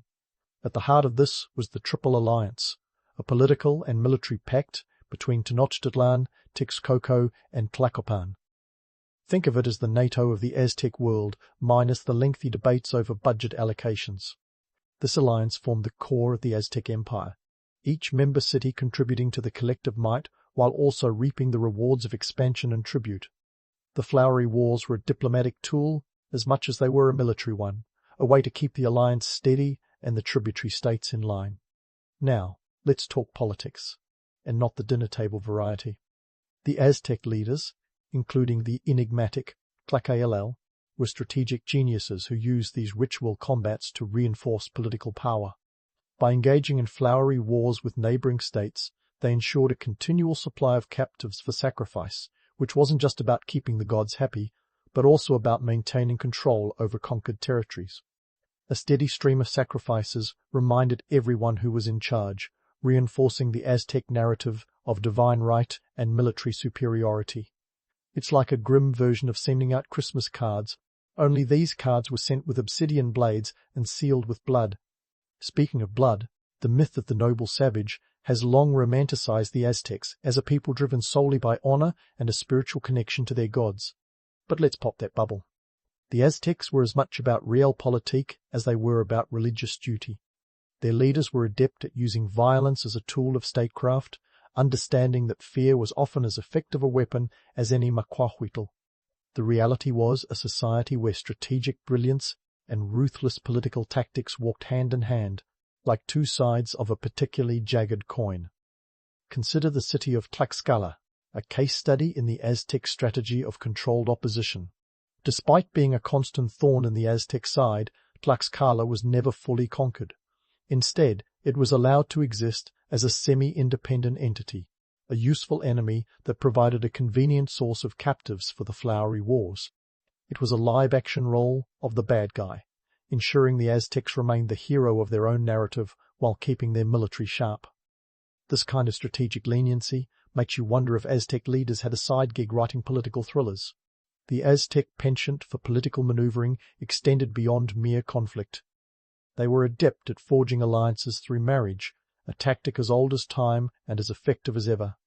By marrying into rival dynasties, the Aztecs could secure loyalties and deter potential rebellions. These matrimonial alliances were less about romantic strolls under the moonlight and more about ensuring a stable power base. A reminder that even in the heart of empire building, family ties could bind more effectively than steel chains. Now, let's not gloss over the economic implications of these political strategies. The tribute system wasn't just a means of collecting goods, it was a mechanism for asserting dominance over subjugated territories. By requiring regular tributes, the Aztecs ensured that conquered regions remained economically dependent, unable to muster the resources necessary for rebellion. It was economic colonization long before the term was coined, a reminder that politics and economics have always been two sides of the same obsidian blade. In this complex web of power, the Aztec leaders excelled at playing the long game. They understood that the key to maintaining control lay not just in military might, but in the careful balancing of alliances and rivalries. It was a delicate dance, one where a single misstep could lead to disaster. Yet, for over a century, they managed to keep the empire's wheels turning, a testament to their strategic vision and political acumen. So, as we unravel the layers of Aztec society, let's remember that behind the warriors' feathered headdresses and the grand temples of Tenochtitlan lay a world driven by political intrigue and economic necessity. The flowery wars were as much a part of this tapestry as the vibrant murals and bustling markets, a reminder that the Aztecs were masters of a game that required both strength and subtlety. And as we continue our journey through the Aztec Empire, let's keep in mind that the story is far from over. There's more to explore, more myths to debunk, and more realities to uncover. The Aztecs were a people of contrasts, their society a blend of brutality and beauty, of strategic brilliance and dark necessity. So, stay tuned as we delve even deeper into this fascinating world, where every battle fought and every alliance forged was a step toward an empire that would leave an indelible mark on history. Now, the Aztecs were experts at keeping their empire humming like a well-oiled obsidian machine, but even the best-laid plans can go awry when new players crash the party. Enter the Spanish conquistadors, led by Hernán Cortés, who arrived in 1519 with ambitions as sharp as their steel. Unlike the Aztecs' obsidian blades, which needed careful maintenance, Spanish steel was a game-changer, durable, deadly, and something the Aztecs weren't prepared to face. Imagine the scene. Cortés and his band of merry misfits, numbering around 600 at the start, waltzing into a world where they'd be considered laughably outnumbered. Yet, with a mix of military prowess, cunning alliances, and sheer audacity, they managed to topple an empire that had been a powerhouse for over 200 years. Think of it as a David and Goliath story if David also had guns, germs, and steel on his side. But let's not give Cortés all the credit. The Aztecs played a part in their own downfall, and the ritual combats they so loved were, ironically, partly to blame. You see, the Aztec belief system prioritized capturing rather than killing outright, a strategy that worked wonders for filling the sacrificial altars, but less so when facing an enemy that didn't share the same playbook. The Spanish, on the other hand, were all about that kill or be killed mentality, taking the Aztecs' reluctance to finish the fight as an opportunity to strike decisive blows when it mattered most. At the heart of this cultural clash was Moctezuma II, the Aztec emperor during Cortés's arrival. Moctezuma's initial response to the Spaniards was one of cautious diplomacy, perhaps being a tad too intrigued by the newcomers and their shiny armor. His attempts to appease Cortés with gifts of gold might have been seen as a gesture of goodwill, but to the Spaniards it was an invitation to plunder. The gold fever hit them harder than a tequila hangover, and suddenly the conquest of Tenochtitlan wasn't just a possibility, it was an obsession. The Spanish also exploited existing tensions within the Aztec Empire, particularly with the Tlaxcalans, who remembered all too well their role as designated enemies in the Flowery Wars. These skilled warriors, long at odds with the Aztecs, saw in Cortés a chance to turn the tables. Joining forces with the Spaniards, they became a crucial ally, swelling Cortés's ranks to thousands and providing the local knowledge necessary to navigate the complex political landscape of the region. Fast forward to 1521, and the fall of Tenochtitlan becomes a textbook case of how an empire can crumble from both internal and external pressures. The siege was brutal, the city falling to a combination of military assault, smallpox, and starvation elements that even the most hardened Aztec warrior couldn't fend off with bravery alone.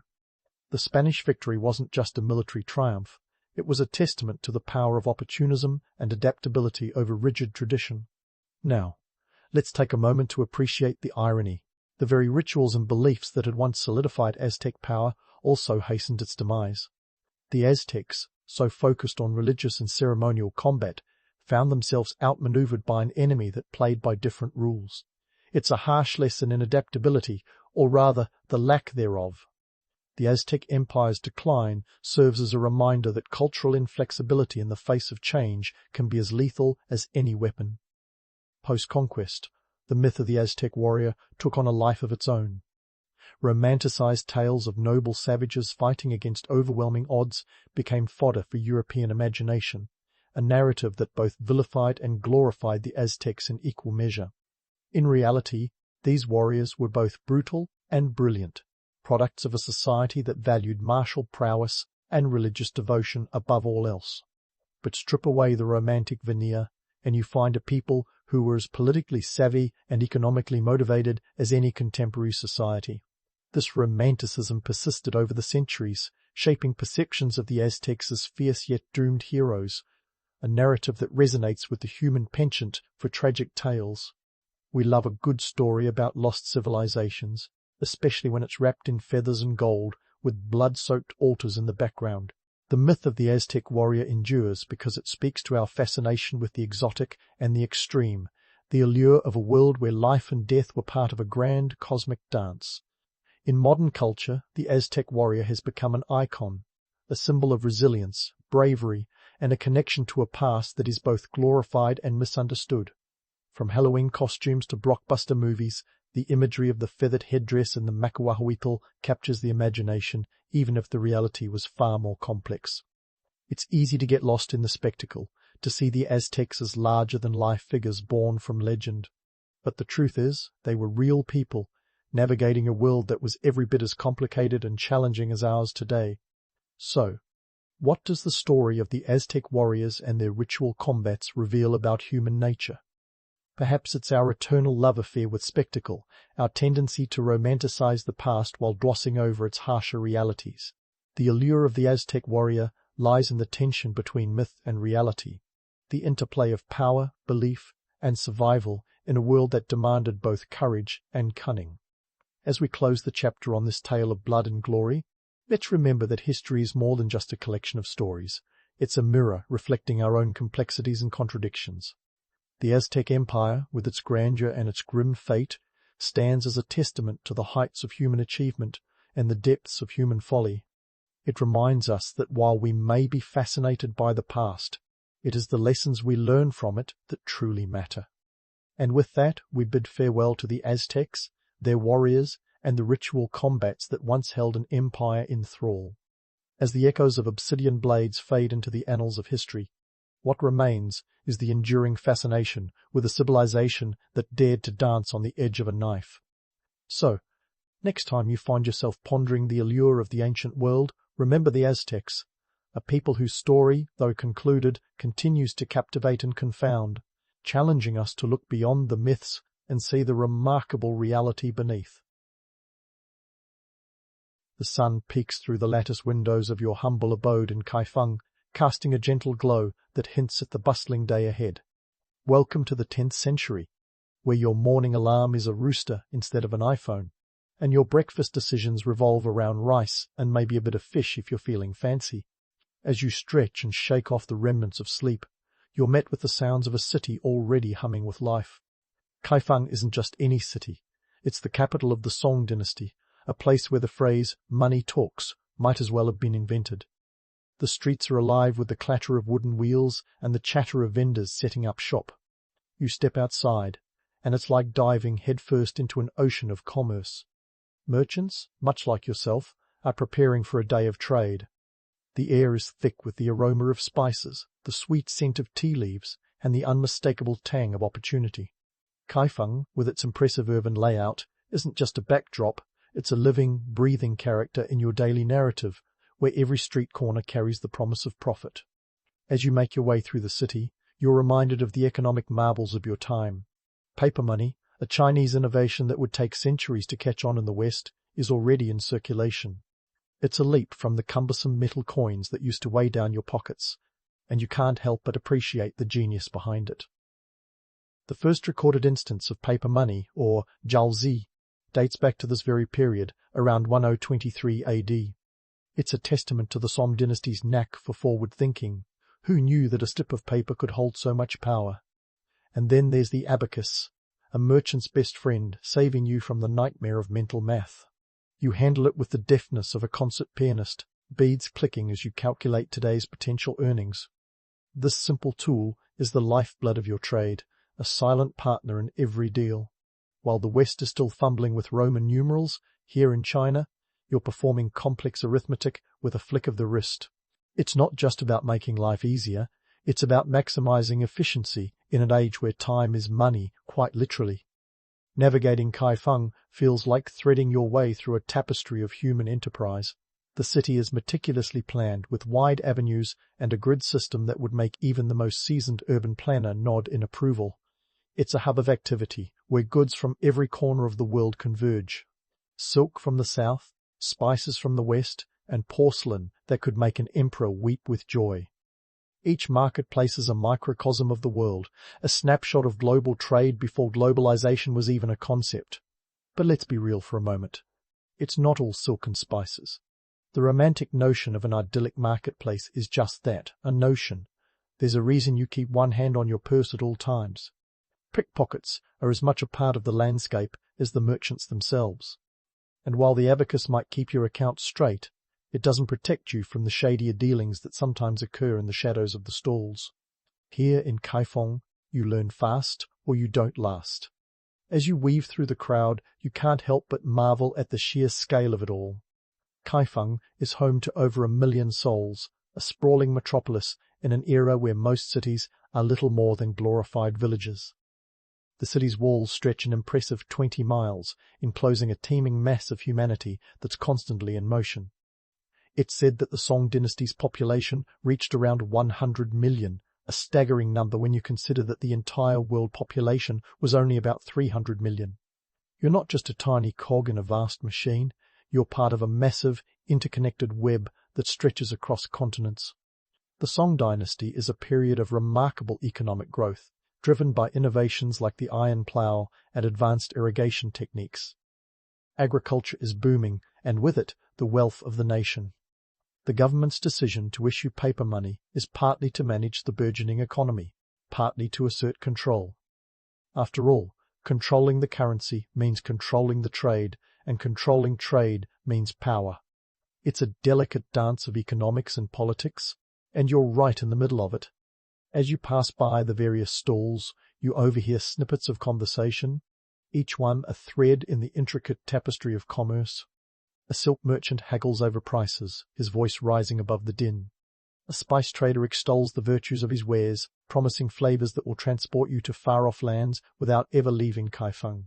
It's a symphony of salesmanship, and you're both a participant and an audience. By midday, the sun is high, and the city is in full swing. The market is a kaleidoscope of colors, a sensory overload that can be both exhilarating and exhausting. You pause to catch your breath, taking in the chaos around you. It's easy to romanticize the past, to paint it in broad strokes of nostalgia and adventure. But the truth is, life here is as much about survival as it is about commerce. Every day is a new challenge, a new opportunity to carve out a piece of prosperity in a world that's constantly changing. As the afternoon wears on, you reflect on the innovations that make this life possible. The concept of credit is beginning to take hold, allowing merchants like you to invest in goods without having to carry bags of cash around. It's a revolutionary idea, one that speaks to the trust and interconnectedness of the marketplace. And while it may seem like a small thing, it's these small innovations that pave the way for the future. The Song Dynasty is often hailed as a golden age, a time of cultural and technological advancement that would lay the groundwork for future generations. But it's not without its challenges. The threat of invasion looms ever present, a reminder that even the greatest empires are vulnerable. Yet, in the face of uncertainty, the people of Kaifeng continue to trade, to build, to dream. And in doing so, they forge a legacy that will echo through the ages. As the day draws to a close, you find yourself back at the threshold of your abode, weary but satisfied. The streets begin to quiet, the hustle and bustle replaced by the soft murmur of evening. You reflect on the day's events, the deals struck, the lessons learned. In this city, in this time, you're not just a merchant, you're part of something larger than yourself, a participant in a grand tapestry of human history. And as you close your eyes, ready to embrace the calm embrace of sleep, you know that tomorrow will bring new challenges, new opportunities, and new stories to tell. But for now, in the heart of Kaifeng, in the midst of the Song Dynasty's vibrant economic environment, you find peace in the knowledge that you are living history, one day at a time. The stars twinkle above Kaifeng, casting a mesmerizing glow that seems to promise a world of opportunity just waiting to be seized. The sun rises again, and with it, your day in the chaotic yet oddly comforting world of trade begins anew. This time, you're heading straight for the market, the pulsating heart of the city's vast economic network. Now, if you're expecting neatly arranged stalls and polite exchanges, prepare to adjust your expectations. The market is a riot of colours, sounds, and, let's be honest, smells that would make even the most seasoned traveller wrinkle their nose. You navigate through the throng like a fish darting through a coral reef, each twist and turn revealing a new treasure trove of goods and traders. First up in this cavalcade of commerce, we have silk. Not just any silk, mind you, but the kind that would make even a Roman emperor green with envy. Silk from the Song Dynasty isn't just a fabric, it's a statement. We're talking about a material so luxurious that it could double as currency. And why not? It takes the combined efforts of thousands of mulberry-fed silkworms and countless hours of labor to produce just one bolt. It's no wonder that a single piece could fetch enough to feed a family for months. As you glide past the silk merchants, your eyes catch the glint of ceramics. The porcelain here isn't just any old crockery, it's the kind of artistry that inspires poetry, with glazes so smooth they could almost be mistaken for glass. The Chinese perfected the art of porcelain, making around the 9th century, but it's during the Song Dynasty that they truly start to shine. These ceramics are the envy of the world, shipped off to places as far-flung as the Islamic caliphates and the courts of Europe. And then there's tea. Ah, tea, the great equalizer, the beverage that unites emperors and peasants alike. The Song Dynasty isn't just a golden age for trade. It's also the era when tea culture truly takes root. Tea becomes more than just a drink. It's a ritual, an art form. By 1012 AD, the practice of drinking tea has transcended social classes, and you're just as likely to find a humble farmer enjoying a cup as you are to see an aristocrat savouring the delicate brew. But let's not forget the spices. The air is thick with aromas that promise to transport you to lands unknown. Spices from the West, pepper, cinnamon and cloves are worth their weight in gold, quite literally. These fragrant delights aren't just for flavor. They signify status, wealth, and the promise of a world beyond the horizon. The diversity of goods isn't just an accident, it's a testament to the extensive trade networks that define the Song dynasty. This isn't just local trade. This is international commerce on a grand scale, a millennium before globalization becomes a buzzword. Traders from India, Persia and the Arab world converge in Kaifeng, each bringing their unique wares and stories. It's a veritable United Nations of trade, minus the bureaucracy. However, all this commerce isn't without its logistical nightmares. Imagine trying to move a caravan of goods across a country the size of China without the aid of modern transportation. Roads are often little more than dirt tracks, and the threat of bandits is ever present. But fear not, for the Chinese have a secret weapon, the Grand Canal.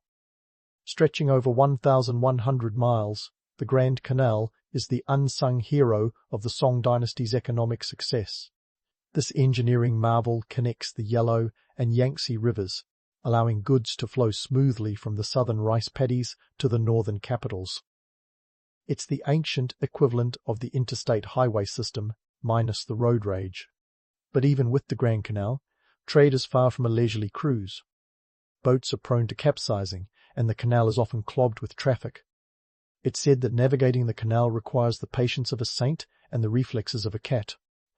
Yet, despite these challenges, the canal remains a vital artery of commerce, pumping life into the heart of the empire. And let's not romanticize the idea of trade too much. While the notion of merchants sailing off into the sunset with their cargo holds filled with exotic goods is appealing, the reality is much grittier. The life of a merchant is one of constant hustle, navigating not just the physical terrain, but also the complex web of taxes, tariffs, and regulations imposed by local authorities. The Song dynasty, with its bureaucratic efficiency, has a tax system that would make any modern accountant break out in a cold sweat. Import duties, export taxes, and market fees nibble away at profits, making every transaction a delicate dance of negotiation and strategy. Yet, for those who master the system, the rewards are substantial. As you take a moment to catch your breath in this whirlwind of activity, it's clear that the market is more than just a place of trade. It's a reflection of the Song dynasty itself, a blend of tradition and innovation, risk and reward, chaos and order. And as the day draws to a close, you find yourself contemplating the sheer scale of it all. The merchants, the traders, the goods, they're all part of a grand tapestry that stretches across continents and centuries. And so, as the market winds down and the sun dips below the horizon, you head home, your mind buzzing with the day's experiences. It's a reminder that while the world of the Song dynasty may be separated from your own by 1,000 years and countless technological advancements, the fundamental human drive for connection, commerce and community remains unchanged. Tomorrow, the market will come alive once more, and with it, the endless possibilities of trade in this vibrant, dynamic age. As the market's energy winds down and the sun dips below the horizon, you find yourself drawn to a different kind of hustle, a meeting with your fellow merchants. It's a gathering that's as crucial to your business as those silk bolts and porcelain wares you've been eyeing all day. This isn't just a social club, it's a guild meeting, and if you think it's all about camaraderie and mutual backslapping, prepare to be enlightened. Guilds in the Song dynasty are more than just a bunch of merchants patting each other on the back for a job well done. We're talking about some serious business here. Membership isn't just about prestige, it's about survival. Picture the guild as a medieval LinkedIn, only with fewer connection requests and more real-world consequences. These are your people, your network, your defense against the cutthroat world of medieval commerce. In this meeting, reputations are on display like the finest silk. Your standing here could make or break you faster than you can say, "Jowsy." Reputation isn't just a nice-to-have, it's the currency that oils the wheels of commerce. Remember, in an era without Yelp reviews or Google ratings, word of mouth is king. Well, word of mouth and a healthy dose of strategic alliances. Your guild brethren are both your comrades and your competition. It's a delicate dance of cooperation and rivalry that would make even the most seasoned reality TV star blush. But let's not get too ahead of ourselves. This isn't just about sipping tea and trading pleasantries. It's a battleground of wits and strategies. Contracts need to be negotiated, and in the Song Dynasty, that's an art form all its own. Contracts aren't just scribbled on a napkin over a drink. They're meticulously negotiated and sealed with the kind of detail that would put a modern-day lawyer to shame. We're talking about clauses, sub-clauses, and probably a few unwritten rules that everyone just knows. It's not just what's on paper, it's the understanding between the lines that counts. Now, let's take a moment to appreciate the Guild's role in all this. Think of it as your business insurance, social network, and maybe even a touch of mafia protection, all rolled into one. The Guild ensures that disputes are settled, debts are collected, and that no one is undercutting the market with shoddy goods. It's a system that relies heavily on trust and mutual benefit, and one misstep could see you cast out faster than you can say Song Dynasty. As you sit through the meeting, the importance of reputation becomes starkly clear. A single misstep, a breach of trust, and your entire business could crumble like a poorly fired clay pot. It's not just about what you sell, but how you conduct yourself. The Song Dynasty merchant class is a web of interconnections, a delicate balance of favors and obligations. In this world, a good name is worth more than a treasure trove of the finest porcelain. And let's not forget the contracts. These aren't just handshake deals. They're ironclad agreements, often witnessed by fellow merchants to ensure fairness. The details are paramount, covering everything from delivery dates to quality assurances. The Song Dynasty's affinity for detailed record-keeping shines here, with contracts often including penalties for non-compliance. It's a system designed to minimize risk and ensure that everyone plays by the rules, most of the time anyway. Because let's be honest, rules are made to be bent, if not broken. As the meeting progresses, you can't help but notice the social hierarchies at play. The Guild is a microcosm of the larger world, where seniority and experience can carry as much weight as the goods you trade. The seasoned merchants, those with decades of experience and a Rolodex of contacts, wield influence that a newcomer can only dream of. But fear not, for the system isn't completely rigged against the up-and-comers. In this world, clever strategies and a knack for reading the room can elevate you faster than a well-placed rumor. Speaking of clever strategies, let's talk about the art of negotiation. In the Song Dynasty, negotiation is akin to a chess match. Patience, foresight, and a keen understanding of human nature are your best allies. You learn to read subtle cues, to understand when to push and when to hold back. It's a skill honed over countless deals, a dance of words and intentions that is as much about psychology as it is about commerce. And while we're on the topic of psychology, the Song Dynasty merchants are nothing if not adaptable. In a world where the threat of invasion is as real as the next tax hike, flexibility is key. Market conditions can change at the drop of a hat, and those who can adapt are the ones who thrive. Whether it's diversifying your trade, finding new routes, or simply knowing when to cut your losses, survival hinges on your ability to pivot. As the Guild meeting draws to a close, you're struck by the sheer complexity of it all. The strategies, the alliances, the unwritten rules, it's a world unto itself. The Song Dynasty merchant class is a fascinating blend of tradition and innovation, a testament to human ingenuity in the face of adversity.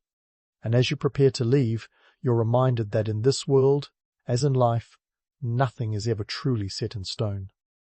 Every day is a new opportunity, a new challenge, and a new chance to carve out your place in history. So, as you step back into the bustling streets of Kaifeng, your mind buzzing with the day's lessons, you're ready to face whatever comes next. After all, in the grand tapestry of human history, you're not just a spectator, you're a participant, and the story is far from over. And just like that, you're thrust back into the dizzying dance of Kaifeng's streets, the lifeblood of the Song Dynasty's economic juggernaut. Afternoon sunlight filters through a haze of dust and ambition, illuminating both the grandeur and the grit of your merchant life. Welcome back to your crash course in the art of navigating the murky waters of state and commerce, a relationship as complicated as a soap opera plot twist. But let's pause for a moment and talk about the elephant in the room, government regulation. Now, if you're picturing a harmonious marriage between the state and the marketplace, hold that thought. While the Song Dynasty is often painted as a golden age of free enterprise, the reality is more like a tug-of-war with bureaucratic red tape that's as intricate as a Ming vase pattern. The government, bless its heart, is deeply invested in your business, Remember, this is a dynasty that understands the power of a well-oiled economy. Trade fills the state coffers, and the Song rulers are keen to keep those coins clinking. But that doesn't mean they're handing out tax breaks like candy. Oh no, they're more like the IRS on a caffeine binge, meticulous, pervasive, and occasionally just a tad overbearing. Case in point, the infamous shui, or taxes. The Song state operates on a complex web of levies, from market taxes to transit tolls, turning every transaction into a mini-adventure in fiscal responsibility. Import duties can be as high as 30%, a number that would make any modern-day economist wince. And don't forget the ya, or licensing fees, which ensure that only those who pay up can legitimately set up shop. It's enough to make you wish for a tax accountant and a stiff drink. Now, you might think this would stifle innovation, but here's the kicker. It doesn't. Instead, it breeds a certain cunning among merchants. You're not just selling goods, you're playing a high-stakes game of chess with the state, dodging regulations and finding loopholes like a legal ninja. It's a delicate balance of pushing boundaries without toppling the whole house of cards. Yet, for all the bureaucratic hurdles, there's a method to the madness. The Song dynasty's tax system, while onerous, is designed to maintain economic stability, prevent fraud, and, perhaps most importantly, keep the imperial machine well-oiled and running. After all, a government that controls the flow of money controls the narrative. It's a dance of power and profit, with you right in the middle, trying to keep your balance without stepping on too many toes. And let's not forget the myth of state-commerce harmony. It sounds idyllic, like a utopian partnership where everyone holds hands and sings Kumbaya. But the reality is more like a family dinner, where everyone is secretly eyeing the last piece of chicken. Tensions simmer beneath the surface, with merchants often viewed as necessary evils, opportunists who need to be kept in check by a vigilant state. Yet, despite the mutual suspicion, there's an unspoken acknowledgement that both sides need each other. It's a symbiotic relationship, albeit a slightly dysfunctional one. Then there's the matter of innovation versus bureaucracy. The Song dynasty is a hotbed of technological advancements, from movable type printing to gunpowder. These innovations are the lifeblood of your trade, opening new markets and opportunities at a dizzying pace. But for every step forward, there's a bureaucratic hurdle waiting to trip you up. Regulations are as constant as the tides, and navigating them requires the cunning of a fox and the patience of a saint. Take, for example, the maritime trade regulations. The Song government, ever wary of piracy and contraband, imposes strict controls on sea trade. Licenses, inspections, and taxes are par for the course, turning your maritime ventures into a bureaucratic labyrinth. Yet, despite these challenges, maritime trade flourishes, driven by the allure of foreign goods and the promise of profit. It's a testament to the resilience and ingenuity of the Song merchants, who turn every obstacle into an opportunity for growth. And speaking of resilience, let's talk about the political landscape. The Song dynasty, like any great empire, is a cauldron of political intrigue and shifting allegiances. Navigating this landscape is as much a part of your job as haggling over silk prices. You learn to read the winds of change, aligning yourself with the right factions and avoiding the pitfalls of political missteps. It's a game of strategy, where the stakes are as high as the Great Wall and just as formidable. The Song rulers, for their part, are adept at playing the game. They understand that keeping the merchant class happy means a steady flow of revenue and stability. But they're also acutely aware of the dangers of an unchecked merchant class, one that could challenge their authority. So, they walk a tightrope, balancing regulation with freedom, control with innovation. It's a precarious dance, one that requires constant vigilance and a keen understanding of the ever-shifting currents of power. Now, let's debunk a few myths, shall we? The romantic notion of the Song dynasty as a utopia of free trade and prosperity is just that, a notion. The reality is far messier, a complex tapestry of ambition, regulation, and survival. But that's not to say it's devoid of charm. There's a certain allure to the chaos, a beauty in the struggle, and a satisfaction in overcoming the odds. As the afternoon turns to evening, you're reminded of the intricate web you navigate daily. The state, the market, the ever-present bureaucracy, they're all pieces of a puzzle that never quite fits together. Yet, for all its challenges, it's a world ripe with opportunity, a dynamic landscape where fortunes can be made and lost in the blink of an eye. And so, as the sun sets over Kaifeng, you find yourself reflecting on the day's lessons. You're part of a grand narrative, a story that spans continents and centuries, filled with intrigue, innovation, and the indomitable spirit of commerce. The Song Dynasty is a testament to human ingenuity, a reminder that even in the face of adversity, the drive to trade, to connect, and to thrive endures. And as you prepare for another day in this vibrant, chaotic world, you're ready to embrace whatever challenges and opportunities come your way. The story is far from over, and you're eager to write the next chapter. As the sun dips below the horizon, casting a warm glow over Kaifeng, you can't help but feel a sense of satisfaction mixed with the familiar grit of exhaustion. The bustling city slowly eases into the hush of evening, and you're enveloped by a mixture of relief and reflection. Today, you were not just a merchant, you were a cog in the grand machine of the Song Dynasty's economic engine, a player in a game as ancient as civilization itself. Let's take a moment to unravel the broader impacts of this relentless commercial activity. It's easy to get lost in the daily grind, juggling abacuses and dodging taxes, but there's a grander narrative at play. Commerce during the Song Dynasty wasn't just about accumulating wealth.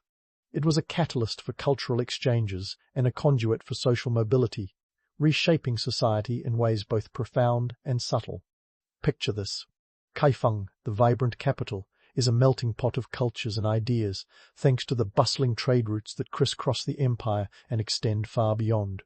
Here, you might hear snippets of Persian, Arabic, and even a smattering of European languages in the market, a testament to the cultural cross-pollination facilitated by trade. These interactions aren't just superficial, they spark new ideas and innovations, feeding the intellectual and artistic life of the dynasty. Think of it as an ancient TED Talk, where the exchange of goods comes with a side of philosophy, science, and art. But let's not get too starry-eyed about this cultural mosaic. The reality is, these exchanges are often born from necessity rather than some idealistic pursuit of diversity. Traders are pragmatists at heart, driven by the potential for profit and survival. The allure of foreign goods and the promise of untapped markets push merchants to overcome linguistic barriers and cultural differences.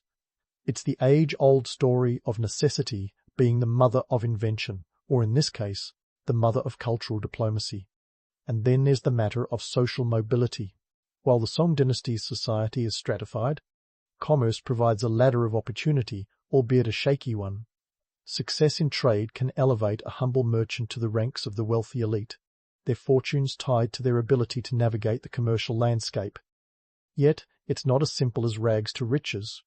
The path is fraught with obstacles, volatile markets, fickle patrons, and the ever-present spectre of imperial intervention. It's a high-stakes game where today's triumph can quickly become tomorrow's downfall. Let's face it, the notion of a merchant as a swashbuckling adventurer is more romantic fiction than reality. Yes, there are tales of daring voyages and exotic adventures, but for every success story, there are countless untold tales of failure and hardship. The life of a merchant is one of relentless hustle, a ceaseless quest for opportunity, where each transaction carries the weight of risk and reward. It's a world where fortunes are built on the backs of tireless labor, strategic alliances, and a fair amount of cunning. Now, let's debunk a few myths about the so-called Golden Age. While the Song Dynasty is indeed marked by remarkable economic growth and cultural flourishing, it's not without its shadows. Behind the veneer of prosperity lies a harsh reality, a society grappling with inequality, political instability, and the constant threat of external invasion. It's a reminder that even the most gilded eras are underpinned by hard work and human struggle. The Song Dynasty's legacy is a complex tapestry woven from threads of innovation and adversity. Its achievements in trade, technology, and culture have left an indelible mark on history, but they're not just the product of enlightened rulers or fortuitous circumstances. They're the result of countless individuals, like you, who toiled in the markets, navigated the canals, and negotiated the labyrinth of state regulations. It's a story of resilience and ingenuity, a testament to the enduring human spirit. As you stand on the threshold of your home, the day's events replay in your mind like a well-worn scroll. Commerce is not just an economic activity. It's a force that shapes societies, drives cultural exchanges, and offers pathways to prosperity. Yet, it's also a reminder of the harsh realities of human existence, where success is often hard-won and fleeting. So, as the stars twinkle above Kaifeng, casting their gentle light on the city below, you take a moment to reflect on your place in this grand narrative. You're not just a merchant, you're a contributor to a legacy that will echo through the ages, a participant in the ever-unfolding story of human history. And as you prepare to rest, ready to face another day in the vibrant world of trade, you find solace in the knowledge that you're living history, one transaction at a time. In the end, the story of the Song Dynasty is not just a tale of economic triumphs or cultural achievements. It's a story of people, of their dreams and struggles, their triumphs and failures. It's a reminder that history is not just a series of events, but the collective story of humanity, a story that continues to unfold with each passing day. And as the night embraces Kaifeng, you know that tomorrow will bring new challenges and opportunities, new stories to tell. Because in this world, as in life, the story is never truly over.